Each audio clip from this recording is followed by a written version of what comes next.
नमः कमलनाभाय नमस्ते जलसायिने नमस्ते केशवानन्त वासुदेव नमोस्तुते नमोस्तुनन्ताय सहस्रमूर्तये सहस्रपादाक्षिशिरोरुबाहवे सहस्रनाम्ने पुरुषाय शाश्वते सहस्रकोटिर्युगधारिणे नमः। श्रीमद्भागवतं पुराणतिलकं यद्वैष्णवानां धनं यस्मिन् पारमहंसमेव ममलं ज्ञानं परं गीयते यत्र ज्ञानविरागभक्तिसहितं नैष्कर्म्यमाविष्कृतं तच्छृण्वन् प्रपठन् विचारणपरो भक्त्या विमुच्ये नरः। भगवते श्रीपुराणपुरुषोत्तमाय नमः। सुखरूपप्रबोधज्ञ सर्वशास्त्रविशारद एतत्कथाप्रकाशेन मदज्ञानं विनाशय। भगवते श्रीव्यासनन्दनाय नमः। श्रीसुखदेवाय नमः। प्रार्थनापूर्वकं नमस्करोमि।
हरिः ओम्।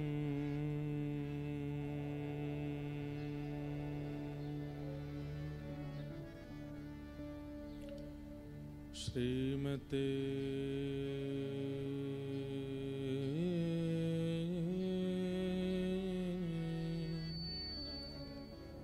रामानुजाय नमः। ध्येयं सदा परिभवग्नमविष्टदोहम् तीर्थास्पदं शिवविरञ्चनुतं शरण्यम् भृत्यार्थिहं प्रणतपालभवाब्धिपोतम् वन्दे महापुरुषते चरणारविन्दम्।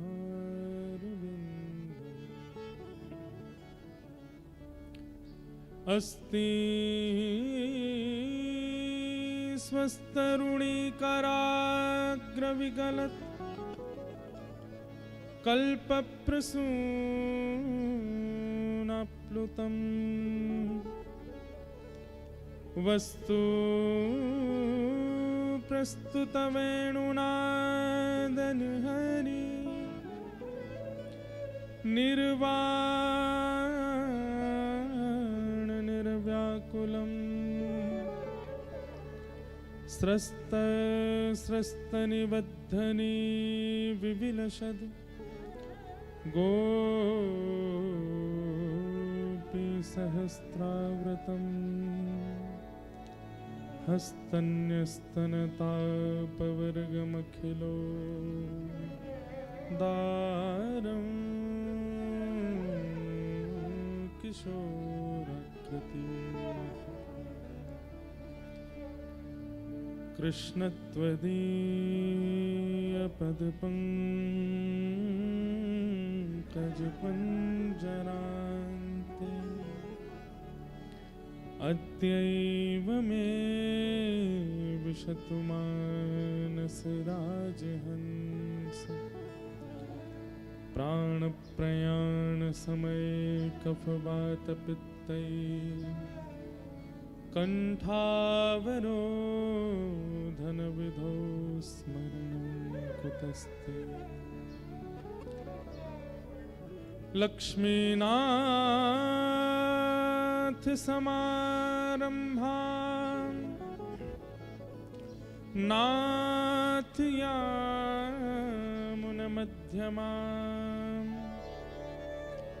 अस्मदाचार्यपर्यन्तां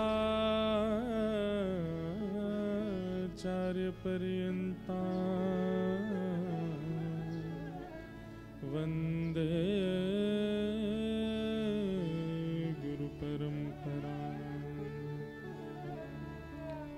जय जय श्री राधारमण जय जय नवलकिशोर जय गोपी चितचोर प्रभु जय जय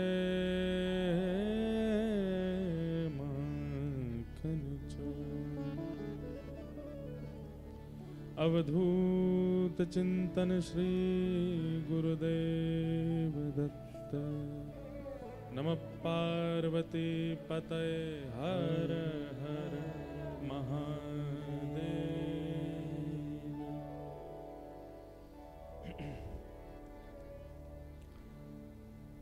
परमानंद ठाकुर जी की परम कृपा से श्री दत्त धाम नासिक में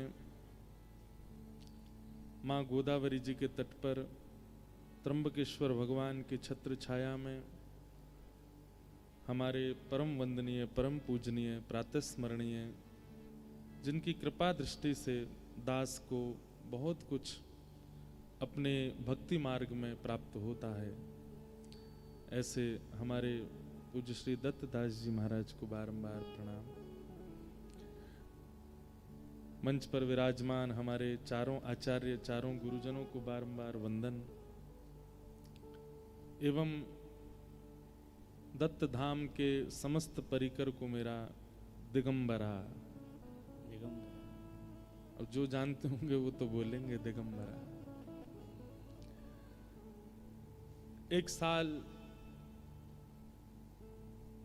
पूर्ण महाराज जी आज ही कथा विश्राम हुई थी पिछले वर्ष संभवतः 9 या 10 तारीख को, 10 तारीख कल विश्राम हुई थी और 1 वर्ष के पूर्ति महोत्सव में ये 7 दिवस का वृंदावन रसोत्सव हो रहा है।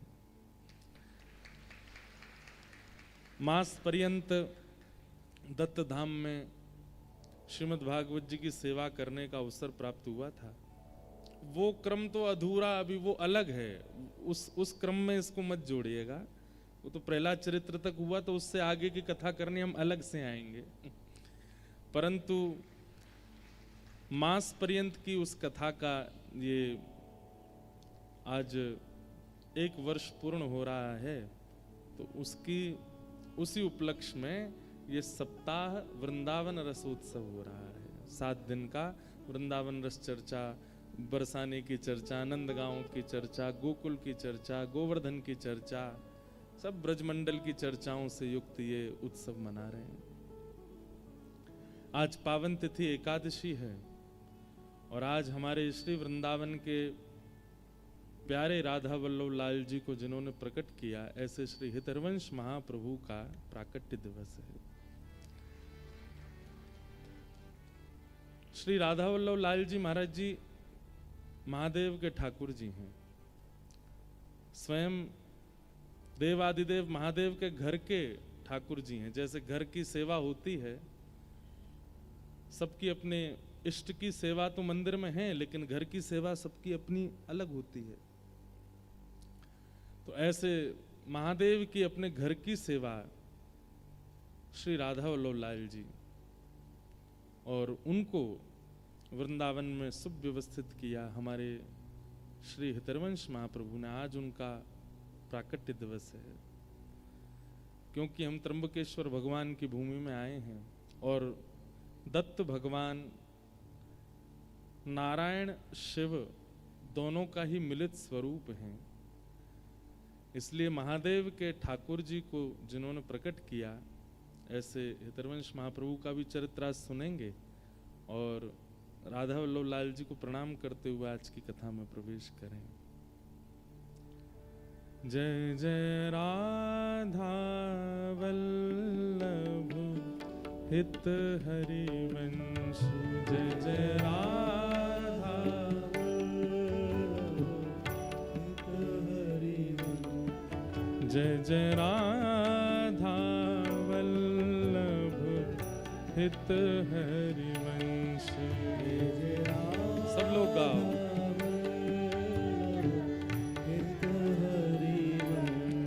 जय जय श्री वृंदावन श्री बनचंद, जय जय श्री वृंदावन श्री बनचंद, जय जय श्री वृंदावन श्री बनचंद, जय जय श्री वृंदावन श्री बनचंद, जय जय राधा वल्लभ प्यारो हरिवंश, जय जय राधा वल्लभ प्यारो हरिवंश, जय जय राधा वल्लभ प्यारो हरिवंश, जय जय राधा वल्लभ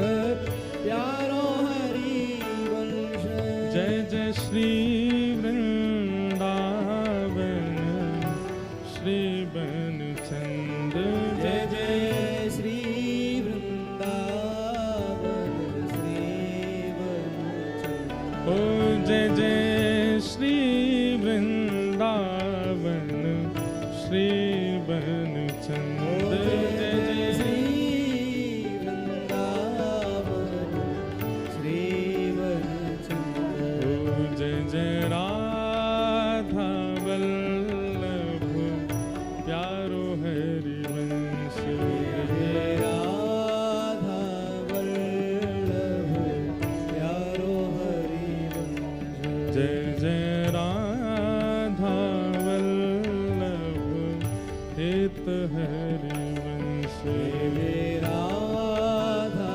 वल्लभ हित हरिवंश, जय जय राधा वल्लभ हित हरिवंश, जय जय राधा वल्लभ आओ। हित हरिवंश, जय जय राधा वल्लभ हित हरिवंश, जय जय राधा वल्लभ हित हरिवंश, जय जय श्री वृंदावन श्री बनचंद, जय जय श्री वृंदावन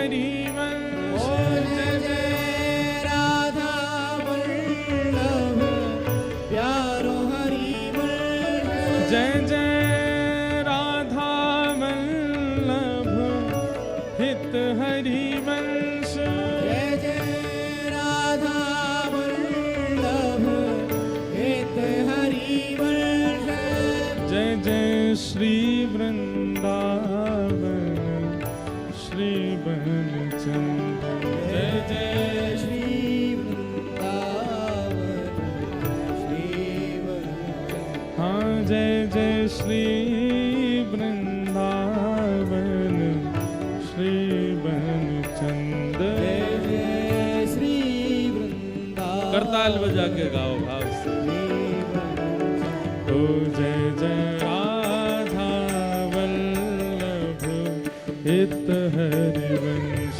जय जय राधा वल्लभ हित हरि वंश जय जय राधा वल्लभ हित हरि वंश जय जय राधा वल्लभ हित हरि वंश जय जय श्री वृंदावन श्री बनचंद्र जय जय श्री वृंदावन श्री वंश जय जय राधा वल्लभ प्यारो हरि वंश जय जय राधा वल्लभ प्यारो हरि वंश जय जय राधा वल्लभ मेरो हरि वंश जय जय राधा वल्लभ मेरो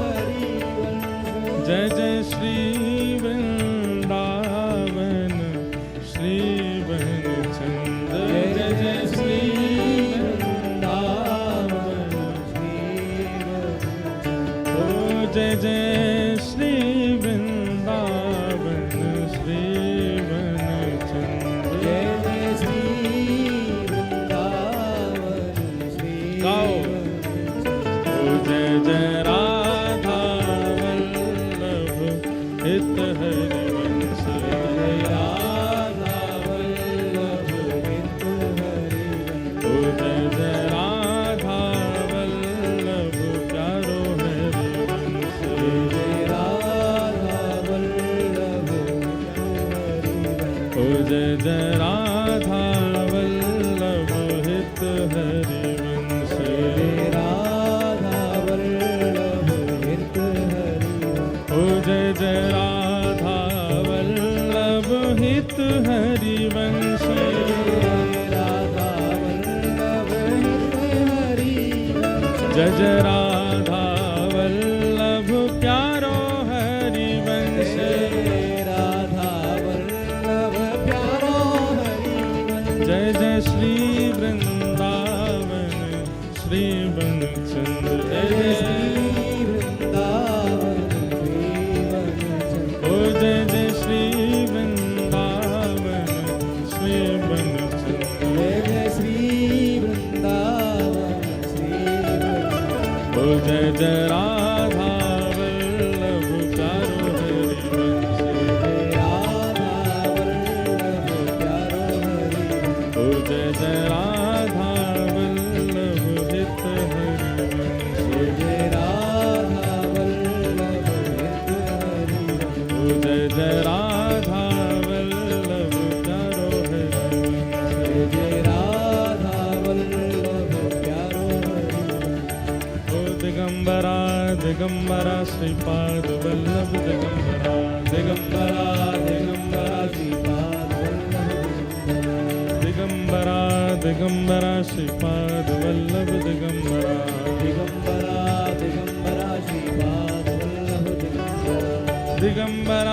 दिगंबरा श्रीपाद वल्लभ दिगंबरा दिगंबरा दिगंबरा श्रीपाद वल्लभ दिगंबरा दिगंबरा दिगंबरा श्रीपाद वल्लभ दिगंबरा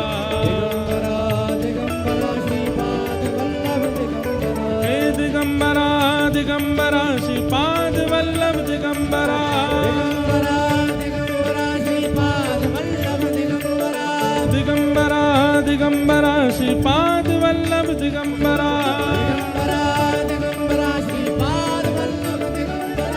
दिगंबरा दिगंबरा श्रीपाद वल्लभ दिगंबरा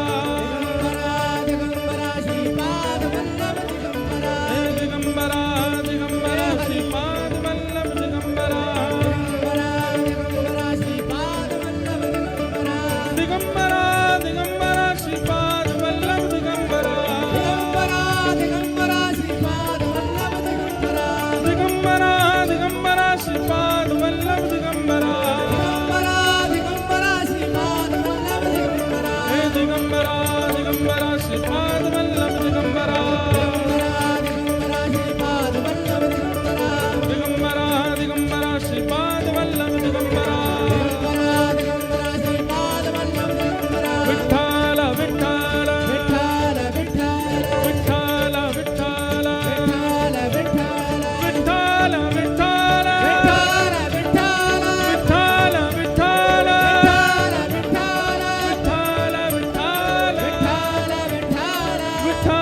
विठ्ठल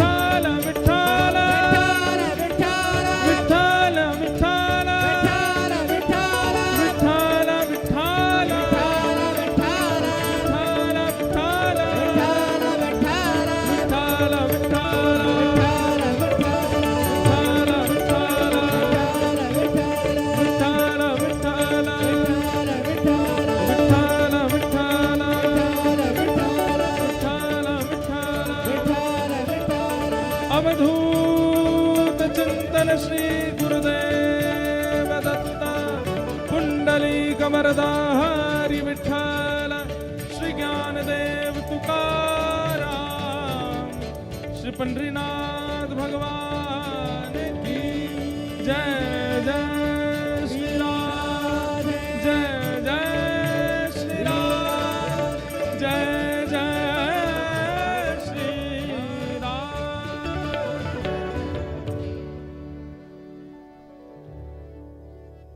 बोलो वृंदावन बिहारी लाल की श्री राधा रमण लाल की श्री राधा वल्लभ लाल की भागवत महापुराण की श्री सुखदेव जी महाराज की श्री परीक्षित जी महाराज की सब संतन की सब भक्तन की सब विप्रन की 84 कोस ब्रजमंडल धाम की गोवर्धन नाथ की गिरिराज धरण की श्याम सुंदर श्री यमुने महारानी की गंगा मैया की गोदावरी मैया की श्री दत्त भगवान की सर्वदेवमयी श्री गौ माता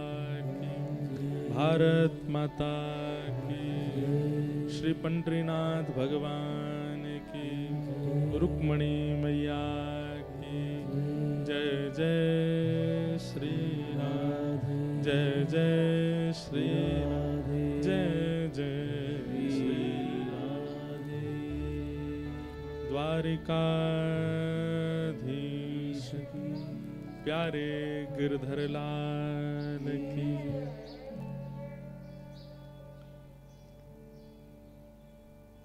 परम मंगल में परात्परकलेश्वर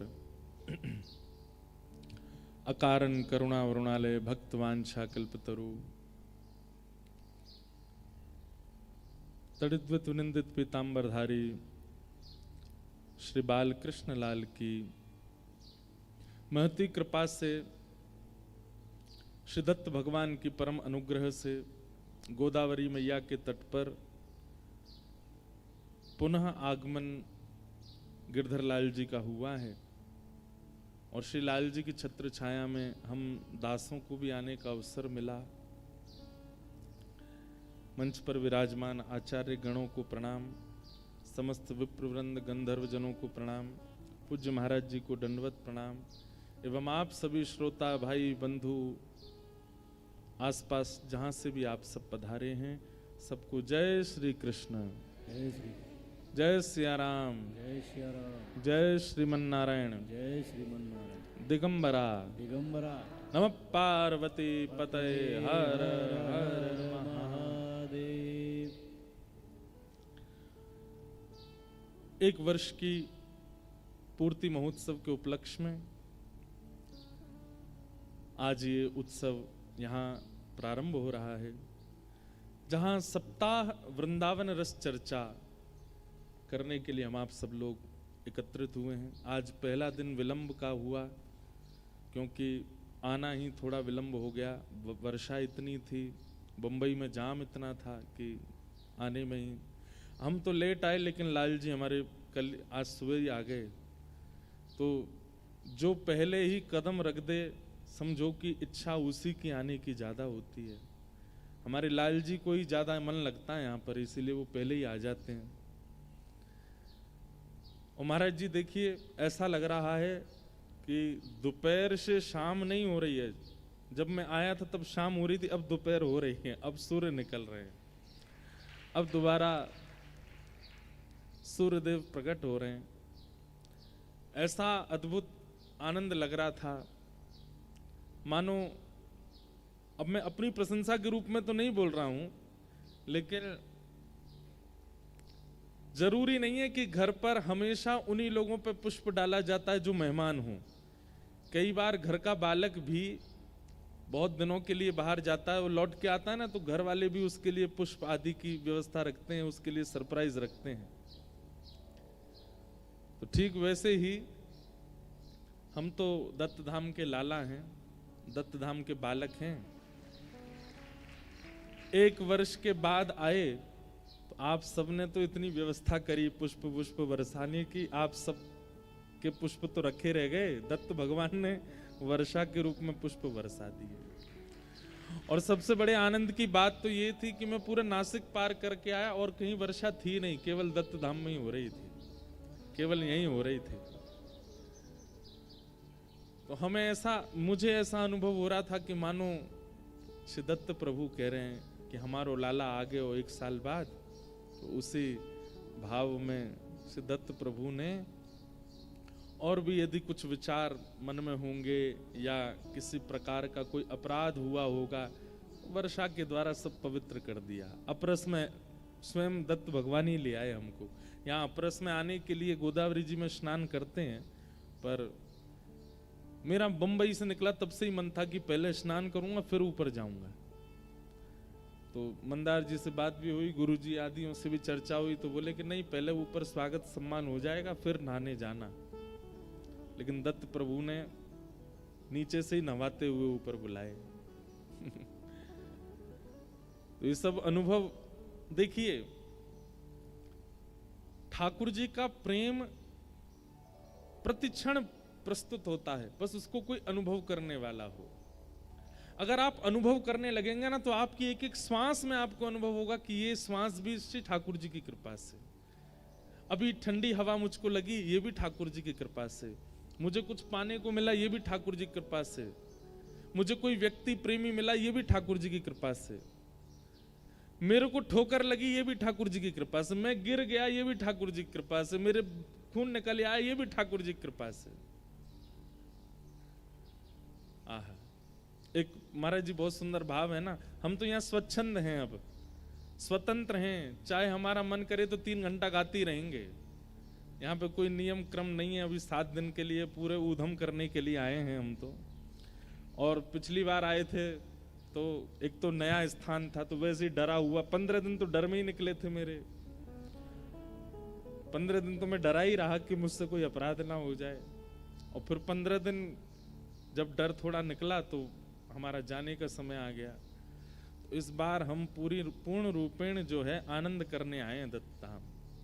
ना हमारा मौन व्रत है, ना हमारा स्पर्श का व्रत है, ना हमारा क्षेत्र में रहने का व्रत है। अच्छा, लेकिन महाराज जी जैसे ही दत्त धाम में आया ना, तो ऊपर सीढ़ी चढ़ते चढ़ते एक दो लोगों को तो मैंने इशारे ही कर दिए थे क्योंकि मेरे को लगा कि मौन ही है मेरा तो वो दोबारा से स्मृति, जैसे मानो शरीर, कई बार होता है ना कि मन बुद्धि को तो पता है कि नहीं है, लेकिन शरीर वातावरण देख करके वैसा ही रिएक्ट करने लग जाता है। तो नियम में रहना भी यहां सुख लगता है। बंधुओं, एक बात बहुत अद्भुत मन में आई है, मैं कह दूं कि जहां व्रत जबरदस्ती निभाना पड़े वो संसार, और जहां व्रत करने में भी आनंद आवे वही वैकुंठ है। जहां व्रत करने में भी उत्साह, आनंद की अनुभूति हो, यहां व्रत करने में, यहां नियम करने में कष्ट नहीं लगता। आपको अपने घर में मौन रहना होगा ना तो बहुत दिक्कत हो जाएगी। आपको अपने घर में अस्पर्श रहना हो, किसी का स्पर्श नहीं करना, दिक्कत हो जाएगी। आपको अपने घर में 5000 गायत्री मंत्र रोज जपने हो, दिक्कत हो जाएगी।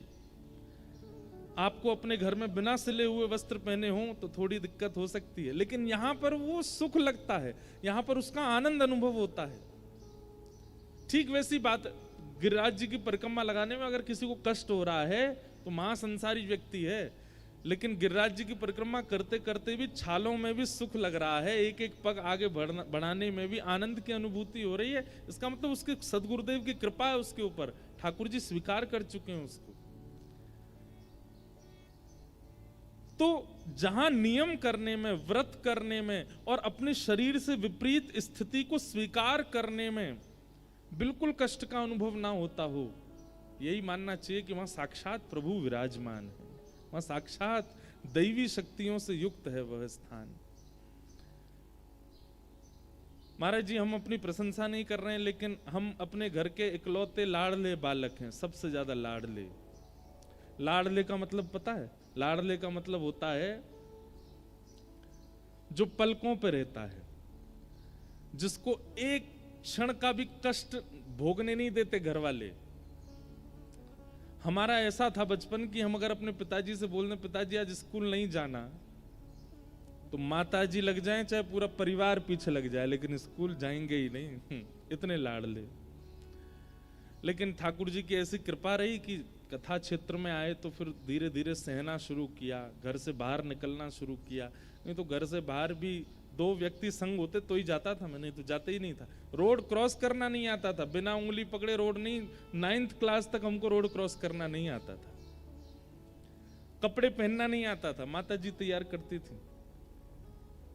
तो जब यहां कथा के लिए आया मैं, और फिर महाराज जी ने जो अनुष्ठान नियम बताया, उन अनुष्ठानों को करने के लिए घर वाले हमारे ये सोच रहे थे कि इतना लाड़ प्यार में ये रहा है, ये वहां अनुष्ठान कर कैसे रहा है, ये इतना नियम से रह कैसे रहा है वहां पर।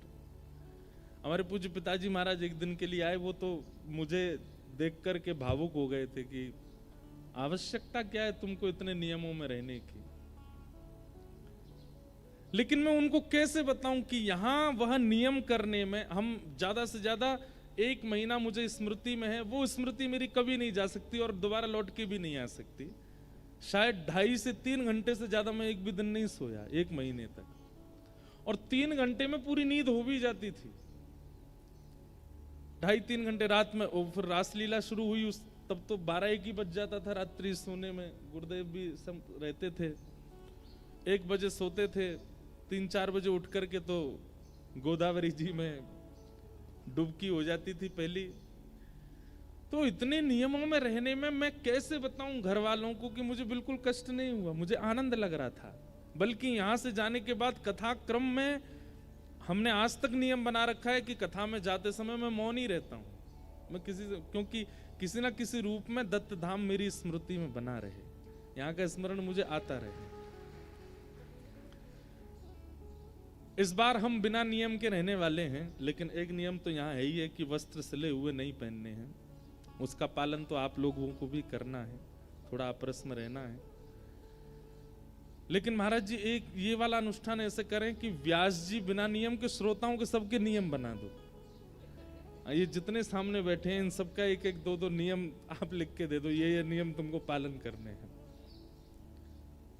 आप लोगों को भी अनुभव होगा। मैं इसलिए नहीं कह रहा हूं कि आप लोगों को मुझे कुछ रेवेंज लेना है आपसे, आप अनुभव करके देखिएगा आपको कितना सुख मिलेगा। यहां नियम करने में सुख मिलता है, यहां अनुष्ठान करने में सुख मिलता है, यहां व्रत करने में सुख मिलता है, आनंद की प्राप्ति होती है। और एक बात और मैं कह दूं अपने अनुभव से, अगर आपने यहां दत्त धाम में कोई नियम 7 दिन कर लिया तो वो नियम सिद्ध हो जाएगा। आप फिर उसको संसार में भी जाकर के लागू करोगे तो वो हो जाएगा। कोई भी नियम हो, एक एक नियम जरूर आप लोग आज साध लीजिएगा। जो लोग सप्ताह नियम से सुनने वाले हैं, जो आते जाते रहने वाले, उन लोगों के लिए नहीं है ये बात। जो यहाँ सप्ताह रुकने के विचार में है या सप्ताह रोज आने के विचार में है, एक नियम का पालन जरूर कीजिए इन 7 दिनों में। यह भूमि, यह दत्त धाम, ये सामर्थ्य प्रदान करेगा आपको। ये मैं अपने अनुभव से बोल रहा हूं। तो वो स्थान जहां नियम करना, व्रत करना सुख लगता है, जहां अपने देह की विपरीत स्थिति में रहना कष्टदायी नहीं लगता है, समझो वहां निश्चित ही देव निवास है, वहां देवता का वास है।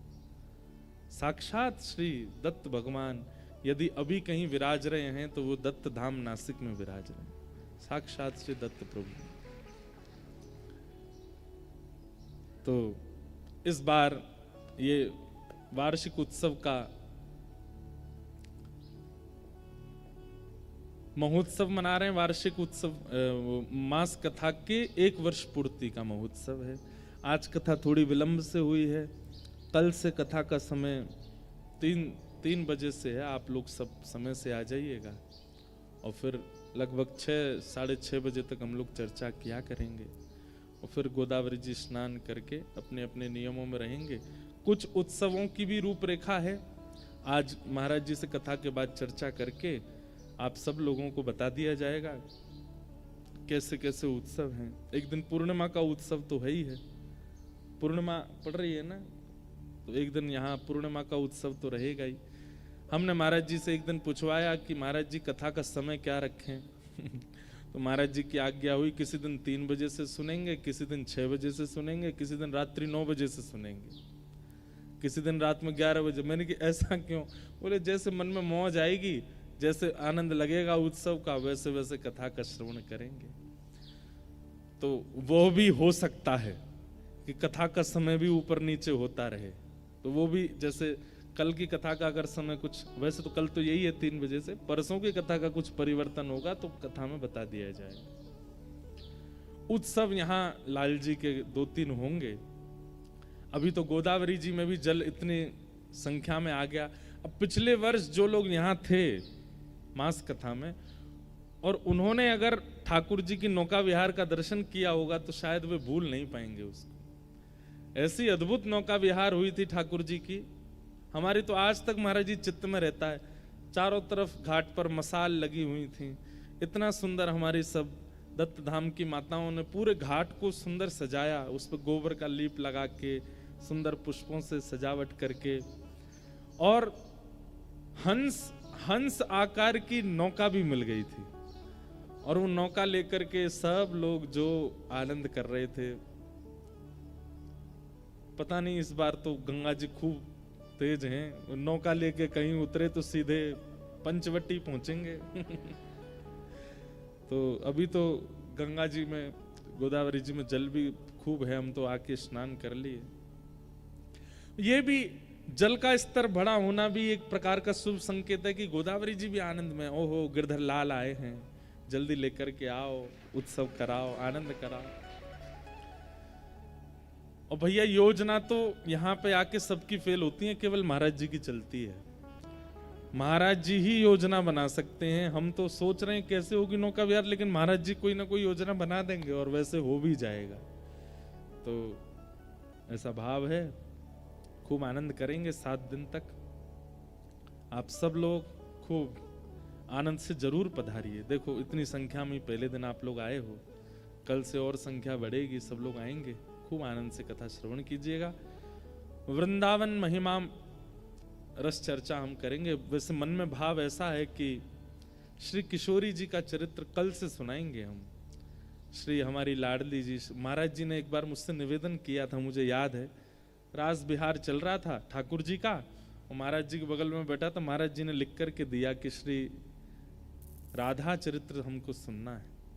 हमें भी आज तक पूर्ण रूपेण कहने का अवसर तो नहीं मिला, लेकिन इतना सुंदर स्थान, इतना सुंदर वातावरण और ऐसी पावन तिथि एकादशी से कथा का प्रारंभ, जब हितरवंश महाप्रभु का आज जन्मोत्सव है, प्राकट्य दिवस है, तो फिर मन में भाव है कि कल श्री किशोरी जी का प्राकट्य सुनाएंगे कथा में, और जितना हो सकेगा श्री किशोरी जी के चरित्र पर ही चर्चा करेंगे। याद रखिएगा, ये चरित्र सबको समझ आवे ये आवश्यक नहीं, क्योंकि ज्ञान बाहर खड़ा है हाथ जोड़ करके, वैराग्य भी बाहर खड़ा है हाथ जोड़ करके, भक्ति महारानी भी आई हैं केवल प्रेम की साड़ी पहन करके। इसलिए ज्ञान और वैराग्य ये दोनों हाथ जोड़ करके केवल श्रवण करते हैं जब किशोरी जी का चरित्र आता है तो। अरे स्वयं ठाकुर जी सुनते हैं।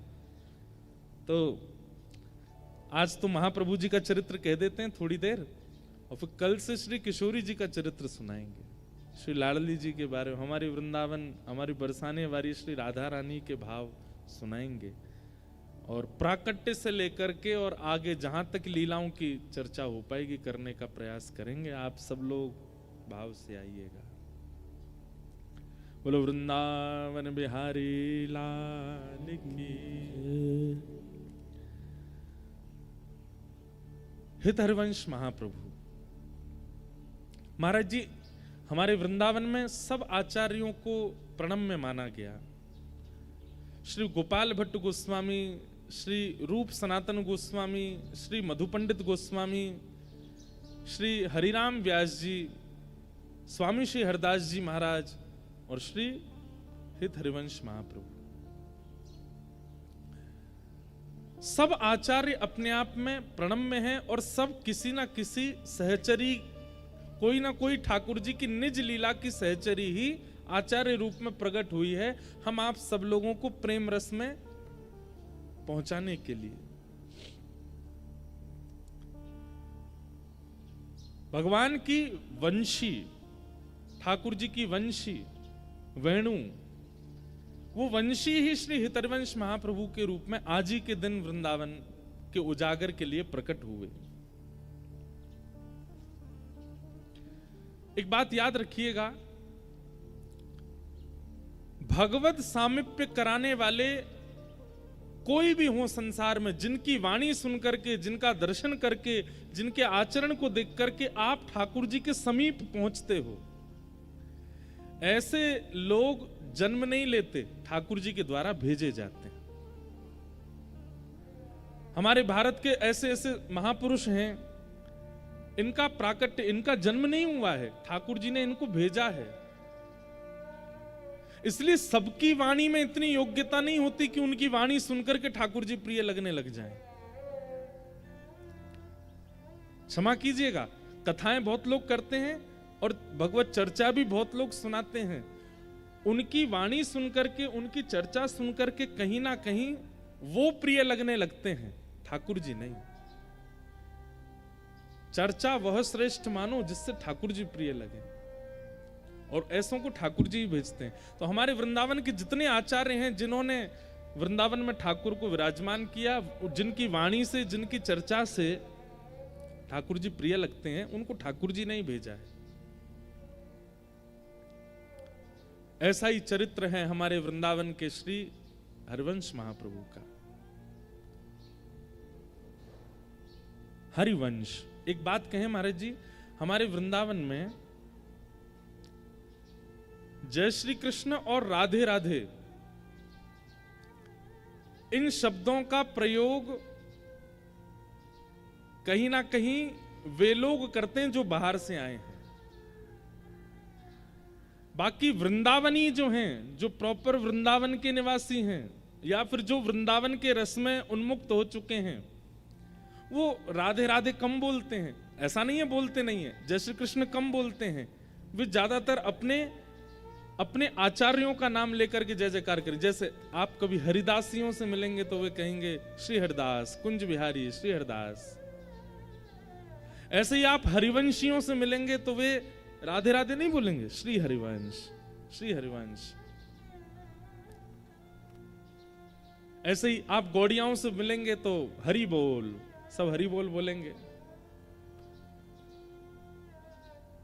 राधे राधे और जय श्री कृष्ण तो अधिकतर बाहर के लोग जो आते हैं ना वही बोलते हैं, और उनसे मिलने का इतना सौभाग्य मिलता है वृंदावन वालों को, इसलिए वृंदावन वाले भी बोलते हैं। लेकिन मूल रूप से तो आचार्यों का नाम बोलते हैं, और इन आचार्यों का नाम सामान्य नहीं है, हरिवंश। अब अगर आप हरिवंश बोलते हैं तो हरिवंश बोलते ही कितनों का नाम उच्चारण होता है, ध्यान से सुनिएगा। ह र व श, ये 4 शब्द हैं।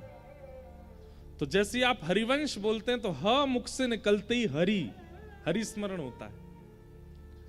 र उच्चारण होते ही श्री राधा किशोरी जी का स्मरण होता है। व उच्चारण होते ही वृंदावन का स्मरण होता है, और श उच्चारण होते ही सखियों का स्मरण होता है। हरिवंश, हरि, राधा, वृंदावन और सहचरी, सखियां। एक बात याद रखिएगा, अगले 7 दिनों के लिए चेतावनी है। लाला नेक धीमो, नेक धीमो। सखियों की और सखियां, गोपियां, मंजरियां, ये 3 शब्द आपको बहुत सुनने को मिलेंगे अगले 7 दिन तक। सखियां, गोपियां और मंजरियां, ये कौन है? ये यही वृंदावन के रूप को प्रकट करती हैं। जैसे श्री ललिता जी, विशाखा जी, इंदुलेखा जी, चित्रा जी, ये सब सखियां हैं ठाकुर जी की। तो ये सखियों की चर्चाएं भी आएंगी, मंजरियों की चर्चाएं आएंगी, गोपियों की चर्चाएं आएंगी। उनको बड़े भाव से सुनिएगा और उनको स्त्री मान करके बिल्कुल मत देखिएगा। वे ही आचार्य हैं, इन्हीं की कृपा से ही प्राप्त होगा। इसलिए हरि, राधा, वृंदावन और सहचरी, हरिवंश। श्री हितरिवंश महाप्रभु, उनका आज प्रादुर्भाव दिवस है।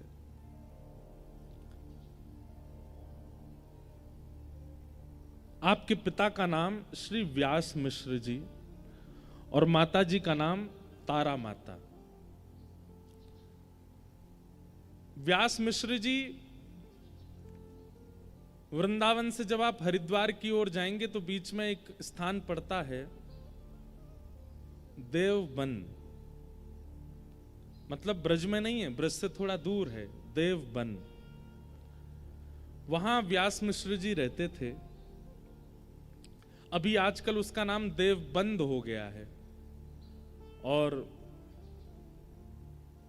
विधर्मियों का बहुत बड़ा अड्डा बन चुका है वहां पर, इसलिए वहां का नाम अब परिवर्तित देवबंद कर दिया। लेकिन उसका नाम देवबंद नहीं है, देववन। वहां श्री व्यास मिश्र जी रहते थे और आप ज्योतिष शास्त्र के बहुत अच्छे विद्वान थे व्यास मिश्र जी। भगवान की वंशी कलयुग में कैसे पधारी, चर्चा सुना रहे हैं, ध्यान पूर्वक सुनिएगा। और श्री वृंदावन में राधा वल्लभ लाल जी कैसे विराजे। आतुर हित हरिवंश पुकारो, राधा राधा नाम, सघन कुंज यमुना तट आयो, मदन टेर वृंदावन आयो, प्यारो राधा वल्लभ लाल, वृंदावन प्यारो वृंदावन, श्री वृंदावन प्यारो वृंदावन, हे श्री वृंदावन प्यारो वृंदावन, श्री वृंदावन प्यारो वृंदावन। तो व्यास मिश्र जी ज्योतिष शास्त्र के बड़े अच्छे विद्वान थे। और एक बार एक राजा उसने आपको बुलाया किसी कार्य से, तो आपने जाकर के उसका ऐसा भविष्य कथन किया, आपने कहा कि इस युद्ध में आप जाएंगे तो आपको विजय मिलेगी, वहां मत जाइएगा, वहां नहीं तो आपकी पराजय हो जाएगी, ऐसे लोगों को से आपको संबंध रखना है, ऐसों से नहीं रखना। ज्योतिष शास्त्र के अच्छे विद्वान थे, सब बता दिया उन्होंने। और उस राजा ने वैसा वैसा किया तो उसको लाभ हुआ, तो उसने व्यास मिश्र जी को अपना गुरु रूप में स्वीकार कर लिया।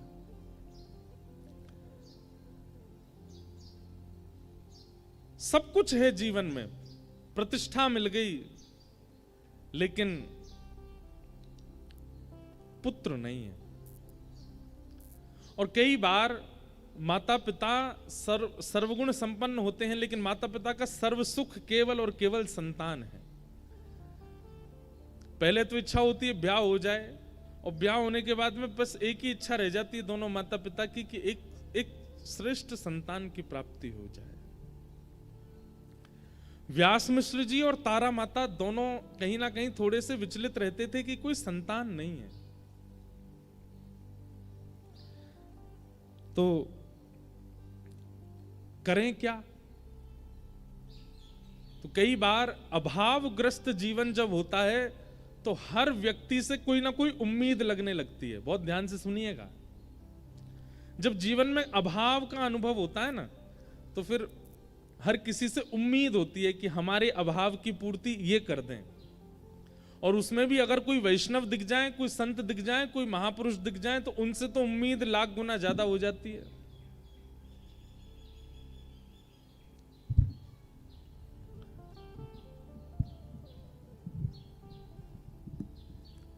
अभाव में उम्मीद उठती है, और संतों के प्रति तो बहुत ज्यादा।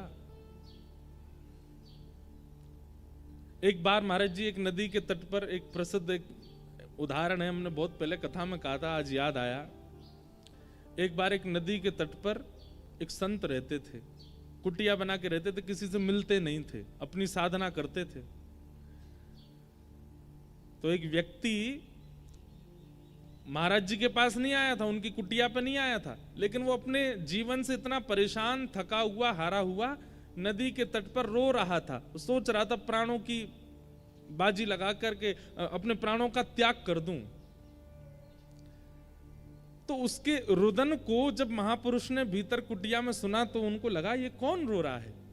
आते जाते नहीं थे बाहर, लेकिन एक व्यक्ति को रोता देख वो महापुरुष बाहर आ गए।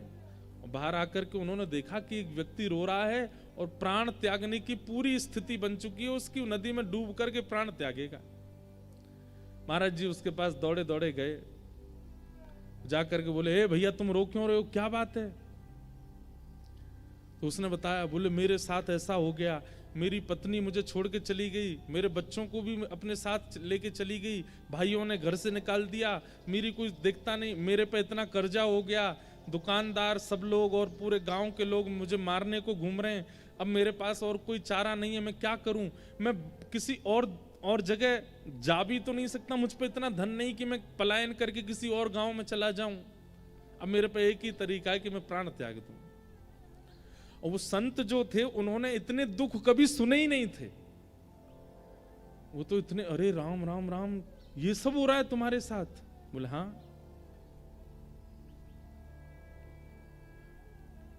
एक बात तो होती है कि जब सन्यास ग्रहण कर लेते हैं ना संत महापुरुष, उनको गृहस्थियों के दुख तो पता नहीं होते, और गृहस्थी इतने चतुर अपने दुख जा जा के बताते हैं उनको, हमारे साथ ऐसा चल रहा है, हमारे घर में ऐसा चल रहा है, हमारे जीवन में ऐसा चल रहा है। और बेचारे संत क्या करें, उन्होंने तो दुख देखा नहीं, तो वो कहते हैं सब ठीक हो जाएगा, हे ठाकुर जी इस पर कृपा करो, हे त्र्यंबकेश्वर भगवान इस पर, ये लो पुष्प ले जाओ, तुम घर में ये करो। वो बेचारे कुछ ना कुछ आशीर्वाद देते हैं। रोता हुआ देखा उसको व्यक्ति को, तो महाराज जी बोले, भाई तुम बिल्कुल चिंता मत करो, तुम्हारा रोना मुझसे देखा नहीं जा रहा, तुम इतने कष्ट में हो, इतनी पीड़ा में हो, मुझे लगता है संसार में इतनी पीड़ा और किसी को नहीं होगी जितनी तुमको है। बोले वाले महात्मा बेचारे। तो उन्होंने क्या किया, अपनी जटा में से एक बाल तोड़ लिया, और तोड़ के निकाल के उसको दिया, बोले ये लो रखो। हमने अपने जीवन में जितना तप किया, जितना भजन किया, जितना साधन व्रत आदि सब किया ना, उन सबका हम थोड़ा सा अंश तुमको दे रहे हैं, इसको जाकर के अपने घर में किसी तिजोरी में या डिबिया में इसको रख देना चुपचाप, और सुनो, किसी को बताना मत, इसको ले जा करके रखो, कल से ही तुम्हारे दिन ठीक होने लग जाएंगे। बोला महाराज जी पक्का ठीक हो जाएंगे? बोले हो जाएंगे ठीक, लेकिन शर्त है किसी से कहना नहीं और दोबारा यहां आना नहीं। तुम मुझे नहीं जानते, मैं तुमको नहीं जानता, इसको ले जाओ तो सब ठीक हो जाएगा। आत्महत्या करने की तो सोचना भी मत। चला गया।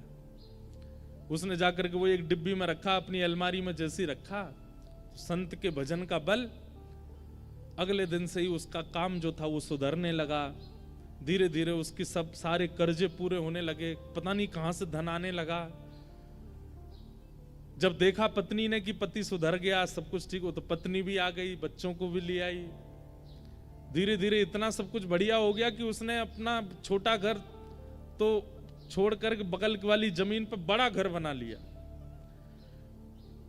कहां जिस पर एक समय रोटी खा ले तो 3 दिन तक भोजन नहीं होता था, आज उसकी ये स्थिति हो गई है कि 56 भोग बनते हैं घर में। एक दिन उसके साले साहब, मतलब पत्नी के भैया, वो आए और आकर के उससे बोले, भैया जीजा जी, आज से 2-3 साल पहले आपकी स्थिति हम सबको पता है क्या थी, और आज आपकी स्थिति क्या है ये भी हम सबको पता है। ऐसा क्या किया आपने जो ये सब कुछ इतना हो गया? जीजा जी अदा में बैठे थे, हंस रहे थे। अरे अब क्या बताऊं तुमको, वो नदी है ना हमारे गांव में। बोले हाँ, वहां पे एक कुटिया है, उसमें एक महात्मा रहते हैं। उन्होंने अपने अंग का बाल तोड़ करके मुझको दे दिया, और वही मैंने अपनी तिजोरी में रख लिया, उसी से सब कृपा हो रही है। लेकिन सुनो, तुम मत जाना वहां पर, मैंने तुमको बता दिया, और तुमको जितना चाहिए मुझसे ले लो, लेकिन तुम मत जाना। लेकिन किसी व्यक्ति को पता चल जाए कि भाई बिना कुछ किए, बिना जॉब किए, परिश्रम किए, किसी के बाल रखने मात्र से काम बनना है, कौन नहीं जाएगा? और आजकल के लोग तो ऐसे पे ही विश्वास करते हैं। और वो जो साला था वो पहुंच गया महाराज जी कुटिया पर रात में, और बाहर जाकर के पीट पीट के रोने लगा कुटिया। कोई संत बेचारे निकल के, अरे भैया तुम रो क्यों रहे हो, क्या हो गया, इतनी पीड़ा? संत हृदय नवनीत समाना, मक्खन जो होता है ना वो स्वयं नहीं पिघलता, लेकिन किसी बर्तन को गर्म करके मक्खन के पास रख दो तो मक्खन पिघलने लग जाता। ऐसे संत होते हैं, वो अपने ताप से नहीं पिघलते, दूसरे का ताप देख नहीं पाते। क्या बात है, तुम क्यों रो रहे हो? बोले ऐसे ऐसे मेरे तो कष्ट आ गया है, और भगवान आप मुझे अपना बाल दे दो। महात्मा बोले, इसको किसने बताया? महात्मा भीतर कुटिया में चले गए। बोले मैं प्राण त्याग दूंगा बाहर ही, या तो मुझे बाल दीजिए, नहीं तो मैं अपनी आत्महत्या कर लूंगा, यहीं पर अपना शव घेर दूंगा। महात्मा बेचारे आए, बोले भैया यार तुम ऐसे मत करो। बोले नहीं, अपना बाल दे दीजिए बस। महात्मा ने एक जटा तोड़ के उसको दे दी। उसका भी दिन सुधरने लगा। उसने अपने 4-5 मित्रों को बता दिया, 4-5 मित्रों ने रिश्तेदारों को बता दिया, रिश्तेदारों ने गांव के गांव को बता दिया। अब तो ये स्थिति हो गई कि महाराज जी के पूरी कुटिया चारों तरफ से लोगों ने घेर ली। ना महाराज जी का भजन बन पा रहा था, ना श्रम, सब बस खटखटा में बाल दे दो। महाराज जी बोले भैया ये क्या तरीका। एक दिन महाराज जी सोचे रात हो गई है, अब मैं भाग जाता हूं। जैसे ही कुटिया से बाहर निकले तो क्या देखा, सब नदी किनारे ही सो रहे थे। अरे महाराज जी आ गए, महाराज जी आ गए, आओ आओ आओ। सब ने घेर लिया। पहले तो मांगने लगे, और जब बेचारे महाराज जी बहुत परेशान हो गए, एक आध रोआ तोड़ के दे दिया उन्होंने, और इतनी संख्या में भीड़ आ गई तो बेचारे महाराज जी जान बचा के भागे। लोगों ने घेर लिया और एक एक बाल स्वयं ही नोच के चले गए। बेचारे वो महात्मा बोले कितना बड़ा घनघोर अपराध हो गया हमसे कि एक को दे दिया, वो सब उसके पीछे। भैया श्रीमद् भागवत जी कहती हैं कि महापुरुष से कभी मांगना नहीं चाहिए, कभी कुछ मत मांगो, क्योंकि वो आपके सामने उपस्थित होकर अपने दर्शन दे रहा है। ये सबसे बड़ी चीज वो दे रहा है, इसके आगे और कुछ मांगना ही नहीं चाहिए। वो आपके सामने उपस्थित हैं, आप अपने नेत्रों से उनको देख पा रहे हो। उसी वायुमंडल में आप खड़े हो, जो वायु उनको स्पर्श कर रही है उसी वही आपको स्पर्श कर रही है। इतना अगर प्राप्त हो रहा है तो ये परिपूर्ण है, इसके आगे कोई इच्छा मत रखो। किम पुनर्दर्शन स्पर्श पाद शौचासनादि। अगर स्पर्श को मिल जाए, जैसे महाराज जी का तो नियम है, लेकिन कई महापुरुषों को अगर स्पर्श करने को मिल जाए, उनके चरण छूने को मिल जाए और उनकी वाणी सुनने को मिल जाए, तो बोले ये तो ये समझो माला माल कर दिया उन्होंने। नहीं तो दर्शन में इतनी सामर्थ्य है कि एक महापुरुष का दर्शन, वो महापुरुष जिस तीर्थ से आए हैं वहां के आराध्य ठाकुर का ही दर्शन मानना उनके रूप में। मान लीजिए हमारे दत्तदास महाराज जी वृंदावन आते हैं तो इनके रूप में त्र्यंबक भगवान ही आए हैं, दत्त भगवान ही आए हैं।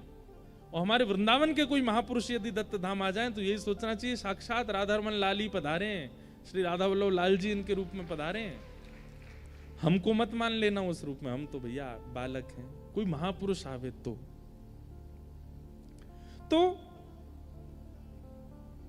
जब अभावग्रस्त जीवन होता है ना, तो सबसे उम्मीद होती है कि हमें कुछ मिले। व्यास मिश्र जी ने सब कुछ देखा जीवन में, लेकिन संतान नहीं थी।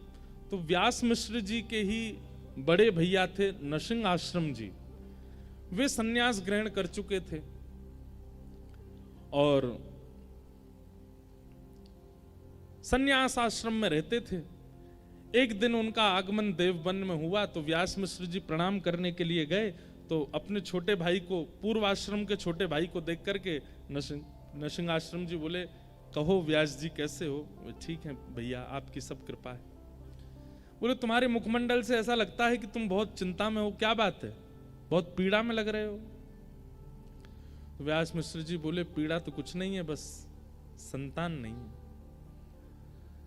तो नरसिंह आश्रम जी बोले भैया ये तो प्रारब्ध है, भाग्य में होगा तो मिलेगा, तुम्हारे भाग्य में नहीं होगा तो फिर तुम दोनों पति पत्नी मिलकर भजन करो ठाकुर जी का। भाग्य पर विश्वास रखो, होगा तो मिलेगा, नहीं तो कोई बात नहीं। तो ये बात सुनकर के व्यास मिश्र जी के बगल में बैठी हुई उनकी पत्नी तारा जी, मतलब हरिवंश महाप्रभु की माता जी, वो बोल पड़ी। वो क्या बोली? वैसे तो संकोच करती थी, ये हमारे जेठ जी हैं, भले ही सन्यास में हैं, लेकिन हैं तो बड़े भैया हमारे पति के, संकोच करती थी, लेकिन आज बोल पड़ी कि अगर भाग्य पर ही निर्भर रहना है तो आप जैसे महापुरुषों के दर्शन का लाभ क्या होगा? यदि जीवन में भाग्य ही सर्वोपरि होता है, भाग्य ही सर्वाधान होता है, तो आप जैसे महापुरुषों के दर्शन, प्रवचन और स्पर्श से हम लोगों को प्राप्त क्या होता है? यदि भाग्य पर ही निर्भर रहना है तो सत्संग करना छोड़ देते हैं, महापुरुषों का दर्शन छोड़ देते हैं, कथा वार्ताएं सुनना छोड़ देते हैं, भाग्य में जो है वो मिलेगा। ये बात नरसिंह आश्रम जी के हृदय को स्पर्श कर गई कि बात तो सही है कि अगर भाग्य से ही सब मिलना होगा तो संत दर्शन का प्रभाव क्या है, संत दर्शन का लाभ क्या है? नरसिंह आश्रम जी बोले तुम चिंता मत करो, मैं कुछ प्रार्थना करता हूं ठाकुर जी से। और आप इतने दिव्य थे कि एकांत में वन में जाकर के आपने ठाकुर जी से प्रार्थना की, और जैसे ही नेत्र बंद करके ठाकुर जी से आराधन करने लगे तो और दिन तो ठाकुर जी का श्री विग्रह दिखाई देता था, और दिन तो ठाकुर जी के वैकुंठनाथ पति के दर्शन होते थे, पर आज ठाकुर जी की वंशी दिखने लगी। और तभी मानो जैसे ठाकुर जी ने आज्ञा की हो कि हमारे प्रेम रस के उत्थान के लिए हमारी वंशी ही अवतार ग्रहण करेगी, और वह अवतार आपके छोटे भाई व्यास मिश्र के यहां ही पुत्र रूप धारण करके आएंगे, आप आज्ञा कर दो। नरसिंह आश्रम जी लौट करके आए और आकर के व्यास मिश्र जी से कहा आप चिंता मत करो, ठाकुर जी ने मुझे आश्वासन किया है कि आपके घर भगवत भक्ति का प्रचार करने वाले एक बालक का जन्म होगा। अब बस प्रतीक्षा करो उस शुभ घड़ी की कि कब वह अनुग्रह होगा। और वह घड़ी आई कि तारा मैया के कुक्षी में एक बालक आ गए। अच्छा, अब इसका इतना सुंदर अनुभव बताते हैं व्यास जी के हमारे हरिराम श्री हितरवंश महाप्रभु जी की वाणी में कि तारा मैया अभी तक वृंदावन नहीं गई थी, आज तक उन्होंने वृंदावन नहीं देखा था।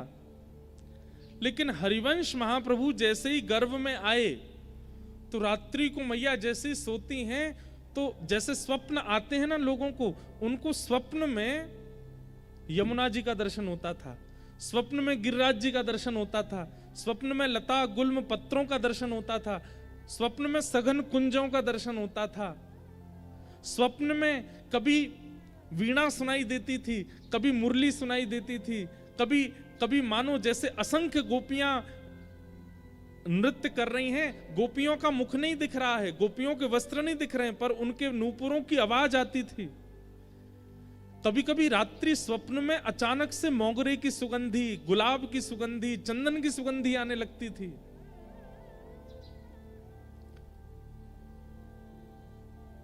और इन सब स्वप्नों को देख करके वे जैसे ही उठ के बैठती थी तो उनके मुख से पहला शब्द निकलता था, श्री वृंदावन। व्यास मिश्र जी उठ के बैठ जाते, क्या हुआ देवी? बोले पता नहीं, सघन वन दिखाई देता है, कलकल करती नदी दिखाई देती है, वेणु की ध्वनि सुनाई देती है, चंदन की सुगंधी आती है, नूपुरों की ध्वनि सुनाई देती है। मतलब वृंदावन का जितना रूप है बिना वृंदावन गए उनको अनुभव होने लग जाता था। महाराज जी, वृंदावन अचल नहीं है, सचल है। अगर कृपा हुई ना तो इन 7 दिनों में यहां श्रवण करने वाले श्रोताओं को भी दत्त धाम में वृंदावन का अनुभव होने लग जाएगा। श्री गोदावरी जी में यमुना जी दिखने लग जाएंगी, यहां के आसपास के वन्य क्षेत्र में गिरिराज जी का दर्शन हो जाएगा, और ज्यादा नहीं कहूं तो श्री दत्त भगवान में हमारे बिहारी जी दिखने लग जाएंगे। अगर वृंदावन पूर्ण रूपेण आपके चित्त में वायु से, प्रकाश से, वाणी से प्रविष्ट हो गया तो आप जहां बैठे हो वहीं वृंदावन प्रकट होने लग जाएगा। वृंदावन अचल कोई स्थान नहीं है, सचल है वृंदावन। और इस बात का प्रमाण व्यास मिश्र जी की पत्नी तारा मैया, श्री हितरवंश महाप्रभु की माता जी, उनको वृंदावन का अनुभव होने लगा। और इसका प्रमाण आप कहेंगे कि इतनी प्राचीन कथा सुना रहे हो महाराज जी, अब किसी को नहीं हुआ होगा। अरे अभी कुछ वर्षों पूर्व इस भारत भूमि को सौभाग्य प्राप्त हुआ राधा बाबा महाराज, जो कि गोरखपुर में विराजते थे। गीता प्रेस की स्थापना करने वाले पूज्य श्री भाई जी और श्री राधा बाबा महाराज दोनों एक दूसरे के संग विराजते थे गोरखपुर में। तो जिन श्री राधा बाबा महाराज की हम चर्चा कर रहे हैं वे कभी वृंदावन आए ही नहीं महाराज जी, कभी वृंदावन नहीं गए। लेकिन वृंदावन की एक एक वस्तु का वर्णन उन्होंने अपनी ग्रंथों में किया। वृंदावन की रज की महिमा, वृंदावन की यमुना जी की महिमा, ब्रजवासियों की महिमा, वृंदावन के दर्शन की महिमा, वृंदावन के मौसम की महिमा, गिरिराज जी की महिमा, परिक्रमा की महिमा, वृक्षों की महिमा, कुंज निकुंजों की महिमा। अरे कहां तक कहें, वे गोरखपुर में बैठे बैठे पूरे वृंदावन का नक्शा बना देते थे और कहते थे यहां पे ये मंदिर है, यहां पे ऐसा है, यहां पे ऐसा। कभी वृंदावन नहीं आए। किसी ने उनसे कहा बाबा आप वृंदावन क्यों नहीं जाते? बोले मैं अगर वृंदावन गए हो तो वापस नहीं आ पाऊंगा, इसलिए वृंदावन गए ही नहीं। वृंदावन सचल है, अचल नहीं है। और वृंदावन कोई स्थान नहीं है, वृंदावन कोई गांव नहीं है, वृंदावन कोई भूमि नहीं है। श्री राधा कृष्ण दोनों का प्रेम हृदय ही श्री वृंदावन है, वो विचरण करता रहता है। अनेक कथाओं का, अनेक अनुष्ठानों का अनेक फल होता है। आप गायत्री अनुष्ठान करेंगे उसका फल अलग है, भागवत कथा सुनेंगे उसका फल अलग है, यहां रह करके आप पुरुषण करेंगे उसका फल अलग है। लेकिन 7 दिन तक वृंदावन रस चर्चा का केवल एक ही फल है, चित्त में प्रेम का उद्दीपन होना, प्रेम प्रकट होना, क्योंकि वृंदावन केवल प्रेम देता है और कुछ नहीं।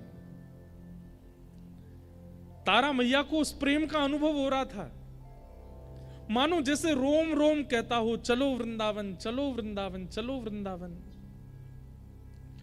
और कुछ महीने हुए थे गर्भ में बालक को कि तारा मैया अब व्यास मिश्र जी से कहती हैं कि मुझे वृंदावन ले चलो, मुझे वृंदावन ले चलो।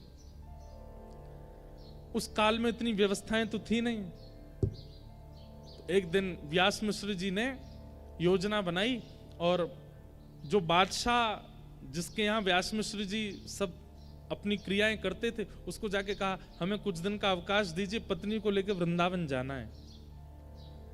तो बादशाह ने कहा हमको आगरा जाना एक जरूरी काम से, आपकी अगर इच्छा हो तो हमारे संग ही निकल चलिए, आपकी पत्नी सगर्भा भी हैं, उनकी उचित व्यवस्था कर देंगे, बढ़िया लोग उनको पालकी में लेके चलेंगे, 2-4 सखियां दासियां भी ले लेंगे तो उनको पीड़ा नहीं होगी। और इस प्रकार श्री व्यास मिश्र जी और तारा मैया पहली बार वृंदावन आए। जैसे ही वृंदावन में प्रवेश किया तो तारा मैया की स्थिति ऐसी है, गर्भ में बालक है, पहले कभी आई नहीं है, लेकिन जैसे ही वृंदावन में प्रवेश करती हैं तो व्यास मिश्र जी को कह रही हैं आगे एक चौक आएगा और वहां चौक से दाहिनी ओर जब देखेंगे ना, बाएं ओर जब देखेंगे ना, तो वहां एक तोता बैठा होगा, आप उससे बोलेंगे राधा, तो वो राधा उच्चारण करेगा। व्यास मिश्र जी भी आश्चर्य में, ये सब इनको पता कैसे है? क्योंकि गर्भ में जो बालक है वो साक्षात वृंदावन के प्रकट करता श्री हितरवंश महाप्रभु, वो वंशी के अवतार हैं, ठाकुर जी की वंशी ही आई है। वो जैसे जैसे पहले से बताने लग जाती हैं, यमुना जी का वर्ण कैसा है, यमुना जी की वायु कैसी है, यमुना जी की सुगंधी कैसी, पहले से ही बता देती हैं। वृंदावन में निवास किया, वृंदावन में, तब वृंदावन में मंदिर नहीं थे, तब वृंदावन में ज्यादा स्थान नहीं थे भ्रमण के, वृंदावन सघन वन हुआ करता था और उस सघन वन में बड़े बड़े संत महापुरुष ऋषिजन जाकर के केवल भजन करते थे, कुटिया बना करके, और उनकी भजन स्थली पर ही ठाकुर जी का कुछ ना कुछ अनुभव हो जाता था। कभी पीताम्बरी दिख जाती थी, कभी कोई नूपुर मिल जाता था, कभी कोई कंठ की माला मिल जाती थी, कभी मोरपिच्छ मिल जाता था, ऐसे अनुभव होते थे बस वृंदावन में, और कुछ नहीं है। यमुना जी में स्नान करके शाम का समय हुआ तो व्यास मिश्र जी बोले तारा अब रात्रि का समय है, एकांत सघन वन है, यहां से हमें चलना चाहिए। तो वृंदावन से चलने की बात सुनते ही रोने लग गए कि मैं इसको छोड़ के कैसे जाऊं, यहां तो मेरे प्राण बसते हैं। मानो तारा मैया के मुख से मां नहीं बोलती हैं, उनके गर्भ में बैठे हुए हरिवंश बोलते हैं। लेकिन व्यवस्थाएं वहां थी नहीं कुछ भी रात में रुकने की, तो निकलना पड़ा। मानो ठाकुर जी ने विचार किया कि अगर ये आगरा पहुंच गए, वैसे तो आगरा तक ब्रज की सीमा मानी जाती है, लेकिन फिर भी विचार किया कि ये ब्रज से बाहर ना जाएं, अब ब्रज आए तो ब्रज में ही इस बालक का जन्म हो। तो वृंदावन से थोड़ी दूरी पर मथुरा पार करने के बाद आगरा के मार्ग पर एक स्थान है बाद, जिसको बाद ग्राम कहते हैं, रिफाइनरी के, आज की रिफाइनरी के पास, उससे पहले बाद ग्राम।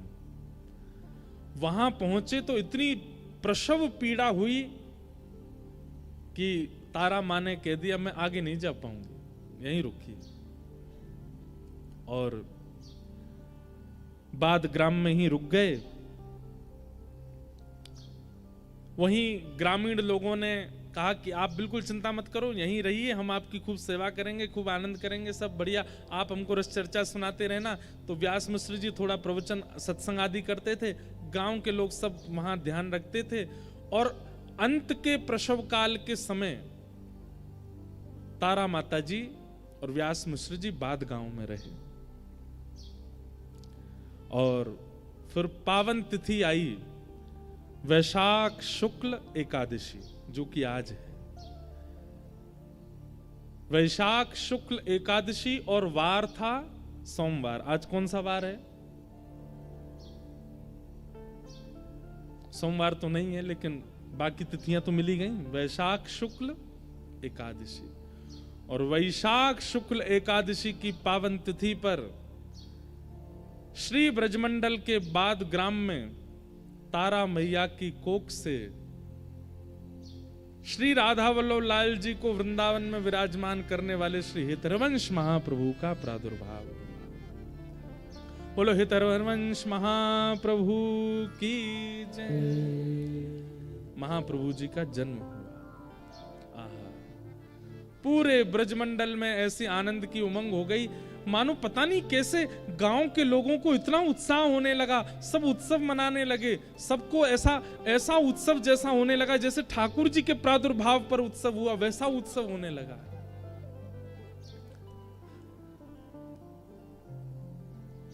अब मैं देखता हूं मुझ पे कोई महाप्रभु जी के उत्सव की बधाई होगी तो बधाई गायन आज करेंगे। आज महाप्रभु जी की बधाई गाएंगे और कल फिर किशोरी जी के प्रादुर्भाव की बधाई गाएंगे। आज आचार्य प्रकट हो जाएं और फिर कल किशोरी जी प्रकट होंगी। आचार्य की अत्यंत प्रिया श्री किशोरी जी का प्रादुर्भाव करेंगे। तो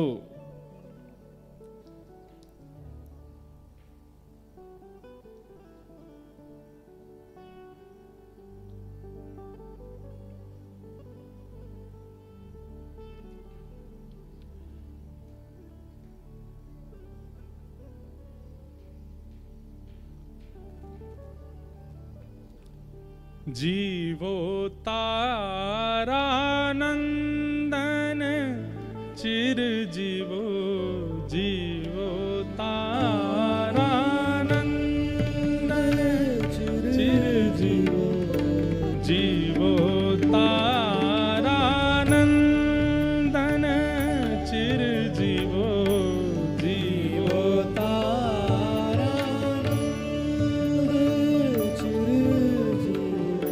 जीवो तारानंदन चिर जीवो, जीवो तारानंदन चिर जीवो। हित सो देत आशीष बधू जन, हित सो देत आशीष बधू जन, भरो परम आनंदन चिर जीवो, भरो परम आनंदन चिर जीवो। हमारा जी ये संयोग नहीं है तो क्या है? सूर्य नारायण आ रहे हैं सीधे मंच पर और ऐसा प्रकाश दे रहे हैं। हमारी किशोरी जी जो है ना, ठाकुर जी चंद्रवंशी हैं और किशोरी जी सूर्यवंशी हैं। हमारी श्री लाडली जी का प्रादुर्भाव सूर्यवंश में हुआ है और लाडली जी को जिन्होंने सबसे ज्यादा भजा, उनका प्रादुर्भाव दिवस हम लोग मना रहे हैं आज दत्त धाम में। और जैसी पद पदावली का गायन हुआ है, सूर्य नारायण सीधे व्यास मंच पर आए हैं, मानो ये संयोग है। अब मैंने पहले ही कथा में कहा ना कि ठाकुर जी के संयोगों का अनुभव किया कीजिए। किशोरी जी जिनके वंश में प्रगटी हैं, सूर्य वंश में, ऐसी किशोरी जी को भजने वाले महाप्रभु जी का जब यहाँ बधाई गायन हो रहा है तो सूर्य नारायण मंच पर आ रहे हैं। बधाई हो, बधाई हो। ऐसी रूखी बधाई नहीं लेते हम, जोर की बोलो बधाई हो, बधाई हो, बधाई हो। अब तो रोज बधाई होगी, आज भी बधाई, कल भी बधाई, 7 दिन तक केवल बधाई होती रहेगी। जीवो तारानंदन चिर जीवो, जीवो तारानंदन चिर जीवो। करुणा कुशल जगत गुरु रानी, करुणा कुशल जगत गुरु रानी। तुब कुल पूरण चंदन चिर जीवो, तुब कुल पूरण चंदन वृंदावन हित रसिक मुकुट मणि, वृंदावन हित रसिक मुकुट मणि, वृंदावन हित रसिक मुकुट मणि, वृंदावन हित रसिक मुकुट मणि, रस उधारक छंदन चिरजीवो, रस उधारक चंदन चिरजीवो, जीवो तारानंदन चिरजीवो, जीवो तारानंदन चिरजीवो, हाँ जीवो तारानंदन चिरजीवो, जीवो जीवो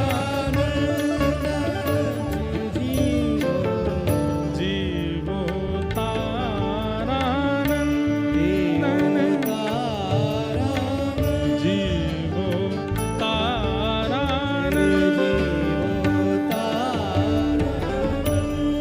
श्री हितरवंश महाप्रभु। लो, यहाँ लाइट भी बंद हो गई तो हेलोजन का काम भी सूर्य नारायण ही कर रहे हैं। वाह, हमको आप लोग दिख ही नहीं रहे हो, केवल सूर्य ही दिख रहे हैं। मानो जैसे सूर्य ज्यों ज्यों नीचे आ रहे हैं, किशोरी जी ही आ रही हों। हमारी किशोरी जी का प्रादुर्भाव कल बताने वाली बात है, लेकिन आ रही है मुख पे तो क्यों रहूं पीछे। हमारी किशोरी जी का प्राकट्य, महाराज जी सारे ठाकुरों का प्राकट्य 12 बजे हुआ, दिन में 12 बजे, रात में 12 बजे, पर हमारी किशोरी जी 12 बजे नहीं हुई। हमारी किशोरी जी हुई ब्रह्म बेला में, सुबह सुबह, और सुबह सुबह भी उस बेला में हुई जिस बेला में सूर्य उदय होना प्रारंभ होता है। मतलब धीमी धीमी करने शुरू होती हैं जैसे जैसे सूर्य की, उस काल में किशोरी जी का प्रादुर्भाव हुआ है। उसके पीछे भाव ऐसा बताते हैं कि भैया जितने भगवान हैं सब रात्रि और दिन में 12 बजे हुए, तो रात्रि में जिनका जन्म हुआ वे अत्यंत प्रेममयी हैं जैसे हमारे श्री कृष्ण, और दिन में 12 बजे हुए वो उतने पौरुषवान हैं, वो उतने सूर्य की किरणों के समान हैं जैसे प्रभु श्री राम, परशुराम जी, ये सब या तो दिन में 12 बजे हुए, रात्रि 12 बजे हुए। पर हमारी किशोरी जी दिन में प्रकट हुई, इसके पीछे हमारे आचार्य चरण कहते हैं कि उस सूर्य की किरण में किशोरी जी का जन्म हुआ, जिस सूर्य की किरण किसी को पीड़ा नहीं देती, सुख देती। प्रातः काल ब्रह्म मुहूर्त में जब सूर्य धीरे धीरे उठना प्रारंभ होते हैं, उस समय का सूर्य सबको सुख देता है। पुष्पों को सुख देता है, वन को सुख देता है, नदियों को सुख देता है, मानवों को सुख देता है, पूरे ब्रह्मांड को सुख देता है। सुख देने वाली उस बेला में किशोरी जी का प्रादुर्भाव हुआ।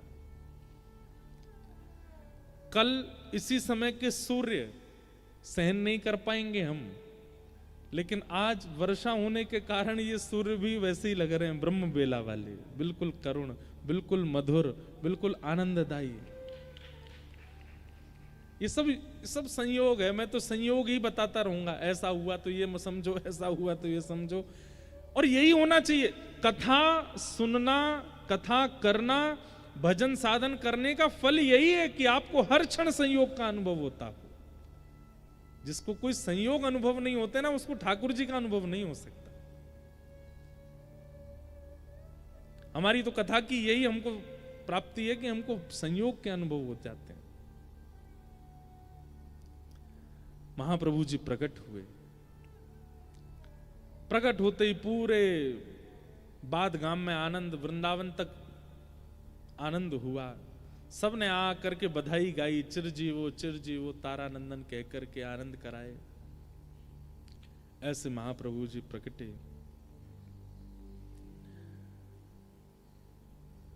कुछ दिन बाद में रहने के बाद वापस देवबंद को प्रस्थान कर गए श्री तारा मैया और व्यास मिश्र जी। देवबंद में पहुंचने के बाद धीरे धीरे बालक बड़े होने लगे।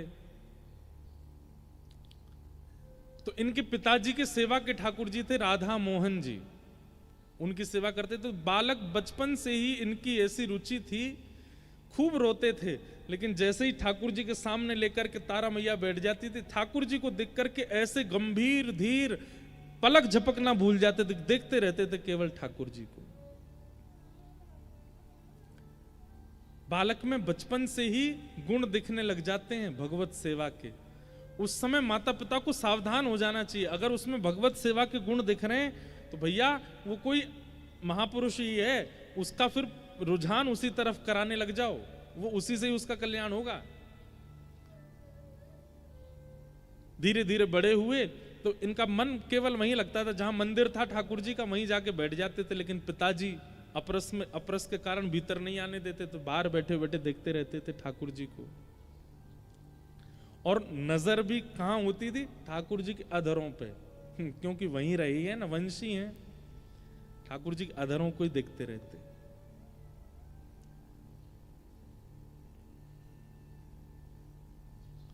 धीमे धीमे बड़े होने लगे, अपने पिताजी से कहते, पिताजी मुझे सेवा दो, अभी तुम छोटे हो, अभी तुम सेवा नहीं कर पाओगे, तुम देखा करो बाहर खड़े होकर के। लेकिन ये तो भैया अपने पिताजी को भी सिखा सकते हैं, इतनी सेवा आती है इनको पूर्व जन्म से ही। तो पिताजी सेवा नहीं करने देते थे तो आप क्या करते? बाहर आपके जो सखा मंडली थी, उन सखाओं में से एक गोरे सखा को ढूंढते और एक सांवले सखा को ढूंढते। और गोरे सखा को तो लहंगा, फरिया, चुनरी, बिंदी, काजल ये सब पहना देते थे। और जो साम सखा होता था, इनका सांवला सखा होता था गांव का, उसको पीतांबरी पहना देते, मोर पिछ धारण करा देते, उसके केशों को गूंथ करके बढ़िया, मतलब बालकों का श्रृंगार कर देते। और उन बालकों की फिर आरती करते, वन से सेव आदि तोड़ करके लाते, उनको प्रसाद पवाते, उनके चरण धो धो करके पीते। अपनी सेवा घर में नहीं मिलती तो बाहर के बालकों को ही सजा देते।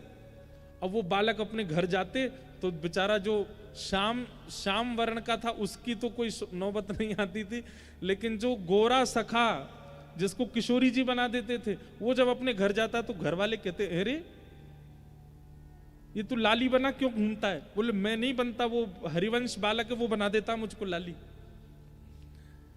तो घर के माता पिता सब आते और व्यास मिश्र जी से आके कहते, बोले अपने लाला को समझाओ, हमारे लाला को लाली बना देता है वो। व्यास मिश्र जी कहते, बालक हरिवंश तुम इसको लाली क्यों बना देते हो? बोले लाली नहीं, मैं इनको किशोरी जी बना देता हूं। उसके देखिए ना नाक कितनी सुंदर है, उसकी आंख कितनी सुंदर है, उसके अंग की कांति कितनी सुंदर है, और जब किशोरी जी बन जाता कितना सुंदर लगता है। अब तो ये स्थिति हो गई कि गांव के लोगों ने अपने बालकों को हरिवंश बालक के साथ खेलना मना कर दिया। बोले श्रृंगार कर देता है, ये पूजता है, आरती करता है, ये सब क्या करता है? कैसे ऐसे कोई खेल खेल होता है? हरिवंश बालक बोले घर में पिताजी सेवा नहीं करने देते, अब मेरे सखा भी नहीं आते, अब कहां जाऊं? तो महाराज जी आप वन में भ्रमण करते और दो वृक्ष जो आसपास होते, उन दोनों वृक्षों का श्रृंगार करते। एक वृक्ष किशोरी जी, एक वृक्ष ठाकुर जी, और उनका श्रृंगार करके वहां सेवा करते। कैसी सेवा महाप्रभु जी की! ऐसे ही नहीं आ गए राधा वल्लभ लाल जी उनके पास, कितना इन्वेस्टमेंट किया उन्होंने भक्ति में, सेवा में, प्रेम में। वृक्षों को किशोरी जी और ठाकुर जी का श्रृंगार धारण करा करके उनकी सेवा करते। और आश्चर्य की बात तो ये थी, उनके पिताजी 56 भोग लगाते थे अपने घर के ठाकुर जी का, और 56 भोग लगा के पर्दा करके चले जाते। लेकिन हरिवंश बालक अब बाहर 56 भोग तो बना नहीं सकते, तो फल तोड़ के लाते, अच्छे अच्छे अंगूर तोड़ के लाते, बेर तोड़ के लाते, सेब तोड़ के लाते, आम तोड़ के लाते, जो फल उपलब्ध होता उसको तोड़ के अमनिया करके उन वृक्षों को ही जिनको किशोरी जी और ठाकुर जी बनाया उनके सामने रख देते। और फिर कहते ठाकुर जी वन में तो यही है, भोग लगाओ। उनका प्रसाद ऐसे स्वीकार होता था कि घर में पिताजी 56 भोग लगा के पर्दा करके जाते और वापस आके जैसे ही पर्दा खोलते तो घर के ठाकुर जी का 56 भोग अंतर्ध्यान हो जाता, बाहर जो हरिवंश बालक ने फलों का भोग लगाया वो घर के ठाकुर जी को पहुंच जाता अपने आप, बिना कुछ किए। इनके पिताजी सोचते मैंने तो पूरी सब्जी का भोग लगाया था, ये फल कहां से आ गए।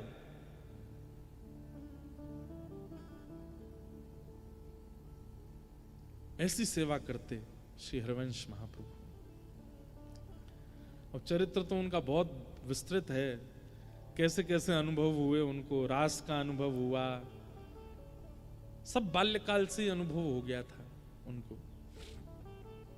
और महाराज जी एक नियम था श्री हितरवंश महाप्रभु का, जिस नियम का उन्होंने त्याग नहीं किया कभी भी। क्या? जल भी यदि पीते थे तो वो पीते थे जो ठाकुर जी का भोग लगा हो। प्यासा रहना मंजूर है, लेकिन बिना ठाकुर जी को निवेदित किए कोई वस्तु स्वीकार नहीं करते थे। महाप्रभु जी के लिए एक सुंदर पंक्ति भी हमारे ब्रज में गाते हैं, काहू लियो जप काहू लियो तप। किसी ने जप लिया, किसी ने तप लिया। काहू लियो जप काहू लियो तप, काहू महाव्रत साध लियो है। काहू लियो गुण काहू लियो धन, काहू महा उन्मोद लियो है। रंचक चारु चकोर दंपति, संपत्ति प्रेम पीयूष पियो है। श्री राधिका वल्लभ लाल के थाल को, श्री हित हरिवंश प्रसाद लियो है। श्री राधिका वल्लभ लाल के थाल को, श्री हित हरिवंश प्रसाद लियो है। और ये नियम उनका बड़े होके नहीं था, बचपन से ही था। बाल्यकाल में भी वन में खेलते थे बच्चों के साथ, धूप के कारण प्यास लगती, बच्चे नदी का पानी पी लेते, आप नहीं पीते थे। आप पहले दोना बनाते, दोना बना करके नदी के जल को उसमें लेते, फिर युगल वृक्ष को देखते। अकेला वृक्ष नहीं, युगल वृक्ष कहाँ है, युगल वृक्षों के समीप जाते, फिर उनका श्रृंगार करते, उनको किशोरी जी ठाकुर जी मान के फिर जल का भोग लगा के तब पीते। ऐसा नियम। इतनी सुंदर एक लीला सुनाते हैं, फिर इसके बाद हम राधा वल्लभ जी के प्राकट्य की कथा कह के कथा विश्राम करेंगे आज की।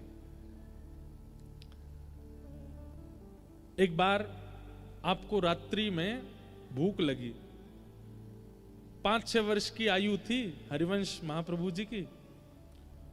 एक तरफ माता जी, एक तरफ पिताजी सोए थे, बीच में सो रहे थे बालक। इतने में ही आप उठ के बैठ गए और रोने लगे, जैसे एक छोटा बालक रोता है, भूख लगी है, कुछ खाने को दो, भूख लगी है, बहुत जोर की भूख लगी है।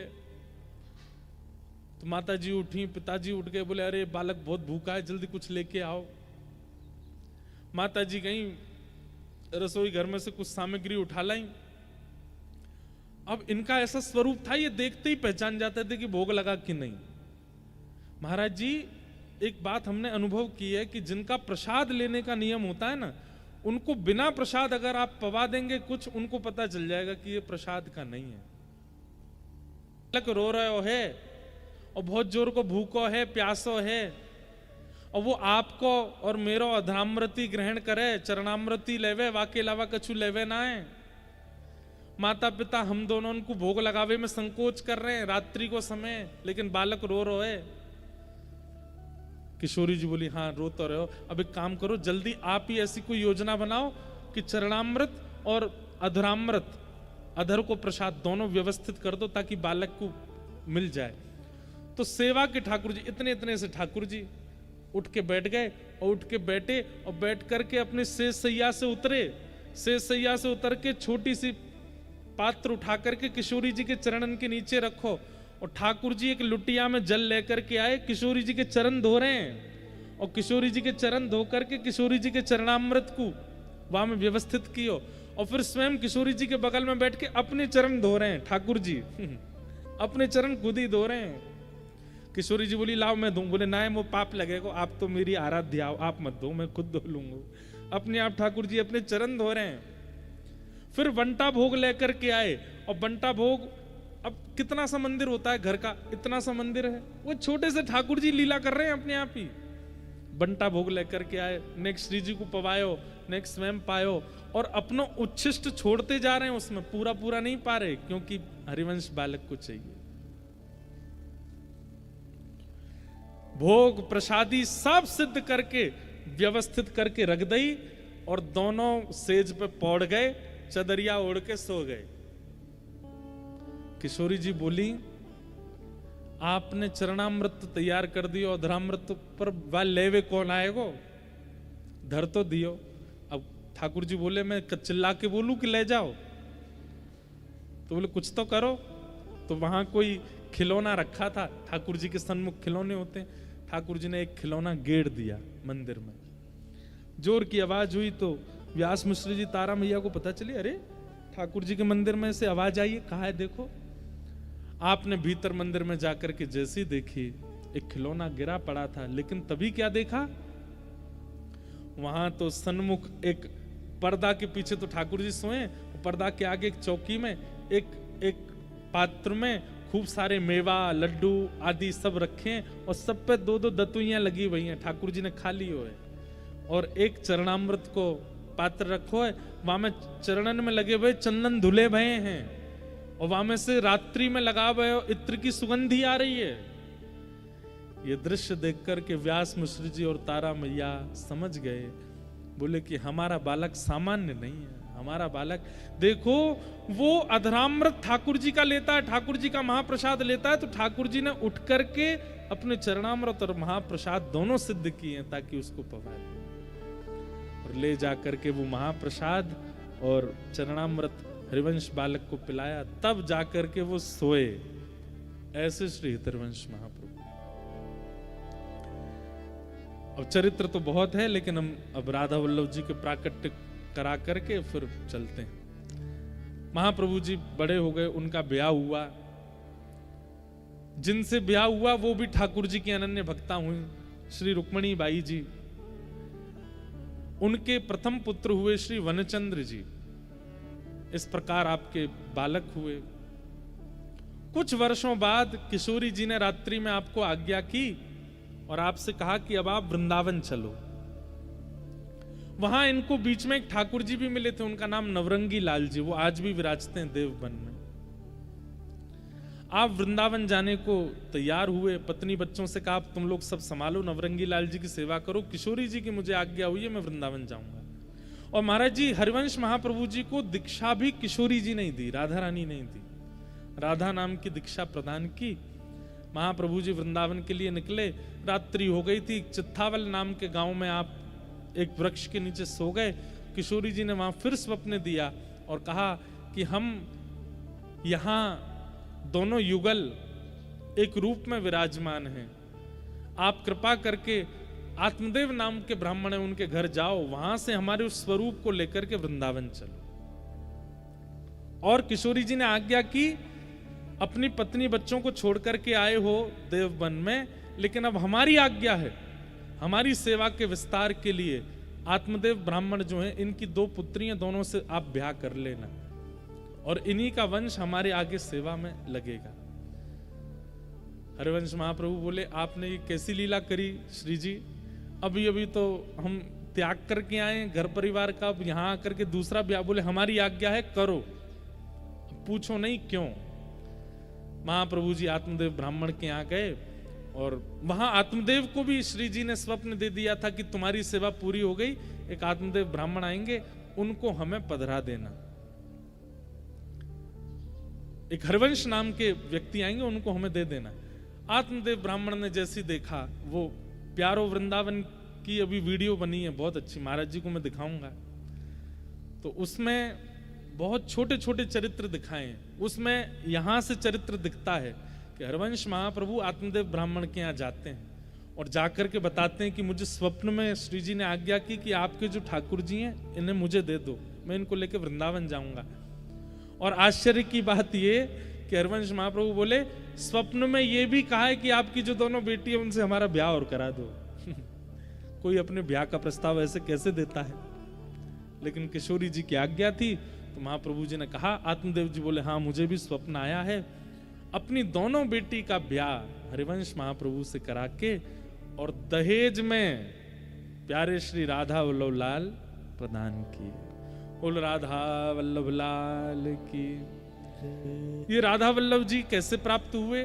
आत्मदेव नाम के ब्राह्मण ने खूब तपस्या की महादेव की। महादेव प्रसन्न हो गए, प्रकट होकर के बोले वरदान मांगो, क्या चाहिए? बोले आपके हृदय को जो सबसे ज्यादा प्रिय है वो मुझे दे दो। महादेव बोले भैया कुछ और मांग लो। बोले नहीं, वही चाहिए जो आपको सबसे ज्यादा प्रिय।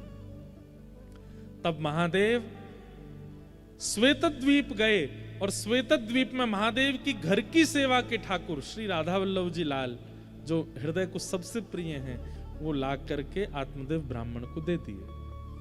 और वही श्री राधा वल्लभ लाल जी को हितरवंश महाप्रभु लेकर के श्रीधाम वृंदावन पधारे हैं। बोलो राधा वल्लभ लाल की। अब एक राधा वल्लभ लाल जी की बधाई है। जैसे ही वे वृंदावन आए तो कैसी बधाई गायन हुआ, उसको गा करके और फिर हम आज के उत्सव को विराम देंगे। कल बंधुओं श्री लाडली जू के मंगल यश का गान सुनेंगे। आप सब लोग 3 बजे के समय से ही यहाँ आ जाइएगा। 6 बजे तक कथा रहेगी और फिर परसों से क्या रूपरेखा है वो हम कल कथा में बताएंगे। हो आए राधा वल्लभ लाल, आए राधा वल्लभ लाल, हो आए राधा वल्लभ लाल, आए राधा वल्लभ लाल। बधाई बाज रही, बधाई बाज रही, बधाई बाज रही, बधाई बाज रही। ओ आए राधा वल्लभ लाल, आए राधा वल्लभ लाल, ओ आए राधा वल्लभ लाल, आए राधा वल्लभ लाल। हाँ बधाई बाज रही, बधाई बाज रही, ओ बधाई बाज रही, बधाई बाज रही। ओ श्री जी ने इन्हें वचन सुनायो, श्री जी ने इन्हें वचन सुनायो, श्री जी ने इन्हें वचन सुनाए, श्री जी ने इन्हें वचन सुनायो। ओ श्री हरिवंश जी लेकर आए, श्री हरिवंश जी लेकर आए, हाँ श्री हरिवंश जी लेकर आए, श्री हरिवंश जी लेकर ओ आए। छवि आनंद रूप रसाल, छवि आनंद रूप रसा, ओ छवि आनंद रूप रसाल, छवि आनंद रूप रसा। बधाई बाज रही, बधाई बाज रही, बधाई बाज रही, बधाई बाज रही। ओ आए राधा वल्लभ लाल, आए राधा वल्लभ लाल, ओ आए राधा वल्लभ लाल, आए राधा वल्लभ लाल। हे बधाई बाज रही, बधाई बाज रही, हे बधाई बाज रही, बधाई बाज श्री राधा वल्लभ लाल की।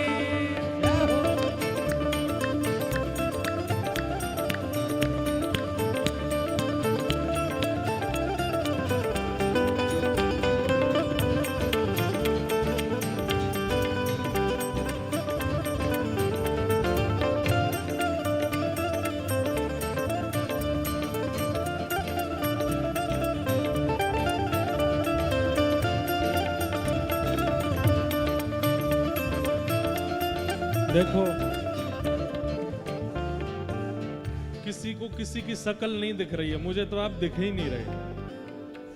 ऐसे में शर्म काय को करनी है, खड़े हो जाओ, बढ़िया नृत्य करो। प्यारे राधा वल्लभ लाल जी प्रकट हो रहे हैं।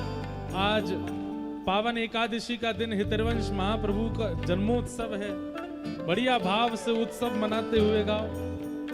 हाँ, श्री हरिवंश जू नाचे गावे, श्री हरिवंश जू नाचे गावे, हाँ, श्री हरिवंश जू नाचे गावे, श्री हरिवंश जू नाचे और गावे, भर भर के बधाई लुटावे, भर भर के बधाई उड़ावे, हाँ, भर भर के बधाई लुटावे, भर भर के ये बधाई और उड़ावे। महाप्रभु जी अपने हृदय पर हाथ रख के क्या गा रहे हैं? मेरे प्राणों के प्रतिपाल, मेरे प्राणों के प्रतिपाल, ओ मेरे प्राणों के प्रतिपाल, मेरे प्राणों के प्रतिपाल, हे बधाई बाज रही, बधाई बाज रही, बधाई बाज रही, बधाई बाज रही। ओ आए राधा वल्लभ लाल, आए राधा वल्लभ लाल, ओ आए राधा वल्लभ लाल, आए राधा वल्लभ लाल, हे बधाई बाज रही, बधाई बाज रही, हे बधाई बाज रही। बधाई बाज रही। और वृंदावन में बाजी बधाई, वृंदावन में बाजी बधाई, दत्त धाम में बाजी बधाई, दत्त धाम में बाजी बधाई, क्यों? राधा वल्लभ निधि प्रगटाई, राधा वल्लभ निधि प्रगटाई, प्यारे राधा वल्लभ निधि प्रगटाई। राधा वल्लभ और निधि प्रगटाई। अगली पंक्ति जो है ये आपको करना है क्या? वो सब नाचे दे दे ताल, सब नाचे दे दे ताल, वो सब नाचे दे दे ताल, सब नाचे दे देता, बधाई बाज रही, बधाई बाज रही, बधाई बाज रही, बधाई बाज रही। हे आयो राधा वल्लभ लाल, आयो राधा वल्लभ लाल, ओ आयो राधा वल्लभ लाल, आयो राधा वल्लभ लाल, हे बधाई बाज रही, बधाई बाज रही, हे बधाई बाज रही। बधाई बाज रही।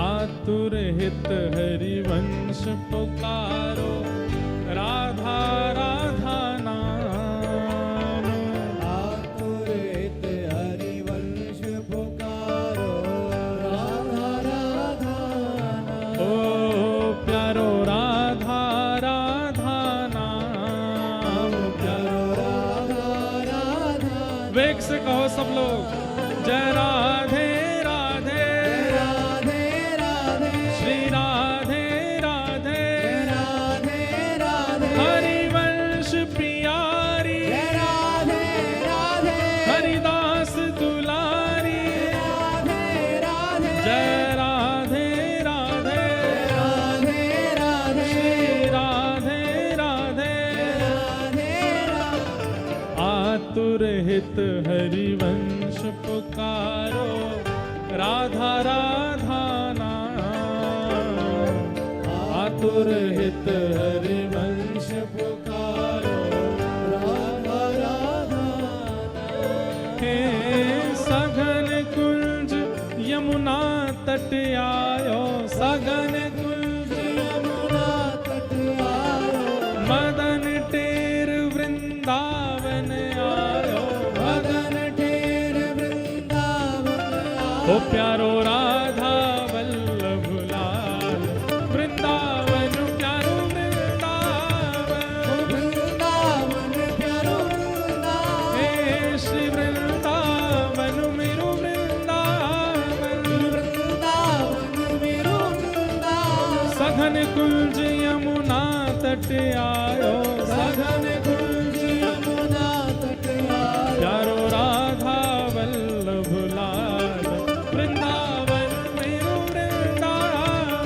वृंदावन मेरो वृंदावन, हे श्री वृंदावन प्यारो वृंदावन, वृंदावन प्यारो वृंदावन। जय जय राधा वल्लभ प्यारो हरिवंश, जय राधा वल्लभ प्यारो हरिवंश, जय जय राधा वल्लभ हित हरिवंश, जय राधा वल्लभ हरिवंश। जय जय श्री वृंदावन श्रीवन चंद्र, जय श्री वृंदावन श्रीवन चंद्र, जय जय श्री वृंदावन श्रीवन चंद्र, जय श्री वृंदावन श्रीवन चंद्र। ओ जय जय राधा वल्लभ प्यारो हरिवंश, जय राधा वल्लभ प्यारो हरिवंश, जय जय राधा वल्लभ प्यारो हरिवंश, जय जय राधा वल्लभ प्यारो हरिवंश, जय जय राधा वल्लभ मेरो हरिवंश, जय राधा वल्लभ मेरो हरिवंश, जय जय राधा वल्लभ प्यारो हरिवंश, जय राधा वल्लभ प्यारो हरिवंश, जय जय राधा वल्लभ हित हरिवंश, जय राधा वल्लभ हरिवंश, जय जय राधा वल्लभ प्यारो हरिवंश। जय राधा वल्लभ प्यारो हरिवंश। और दत्त धाम और गोमती तट विराजे अवधूत नाम, दत्त धाम और गोमती तट विराजे अवधूत। ये पिछले वर्ष जब मास कथा हुई थी तब एक पंक्ति गिरधर लाल जी ने यहाँ के लिए लिखी थी। हाँ, दत्त धाम और गोमती तट विराजे अवधूत नाम, दत्त धाम और गोमती तट विराजे अवधूत नाम। हे श्री दत्त दास सो सेवा पावे, दत्त दास सो सेवा पावे, श्री दत्त दास सो सेवा पावे, श्री दत्त दास सो सेवा पावे। हो जहाँ प्यारे अत्रि लाल, वृंदावन मेरो वृंदावन, वृंदावन मेरो वृंदावन, हे श्री वृंदावन प्यारो वृंदावन, वृंदावन मेरो वृंदावन। दत्त दास सो सेवा पावे, दत्त दास सो सेवा पावे। हो जहाँ प्यारे अत्रि लाल, वृंदावन मेरो वृंदावन, वृंदावन मेरो वृंदावन, हे श्री वृंदावन मेरो वृंदावन, वृंदावन मेरो वृंदावन। जय राधे राधे, राधे राधे, जय राधे राधे, राधे राधे, श्री राधे राधे, राधे राधे, जय राधे राधे, राधे राधे, श्री राधे राधे, राधे राधे, जय राधे राधे, राधे राधे, जय राधे राधे, राधे राधे, श्री राधे राधे, राधे राधे, जय राधे राधे, राधे राधे, राधे राधे, राधे राधे, जय जय श्री राम, राधे, जय जय श्री राम, जय जय श्री राम। बोलो वृंदावन बिहारी लाल की, श्री राधा श्री राधा वल्लभ लाल की अवधूत चिंतन श्री गुरुदेव दत्त। नमः पार्वती पतये हर महादेव। आप सब लोगों को बहुत बहुत जय श्री कृष्ण, जय सिया राम, जय श्री राम, जय श्रीमन नारायण। जय श्री प्यारे गिरधर लाल जी के दर्शन सुबह 11 से 12 हुआ करेंगे उनके कक्ष में। आप सब लोग वहीं दर्शन कर लिया करना और बाकी की रूपरेखा महाराज जी जैसी आज्ञा करेंगे कल हम और आप सबको अवगत करा देंगे। कल कथा का समय 3 बजे से आप सब लोग समय का ध्यान रख करके आइएगा। श्री किशोरी जी का कल मंगल प्रादुर्भाव उत्सव हम लोग मनाएंगे, प्राकट्य उत्सव मनाएंगे और इसी प्रकार ब्रज वृंदावन की रस चर्चाओं में इन 7 दिनों को व्यवस्थित करेंगे। जय श्री कृष्ण। जय श्री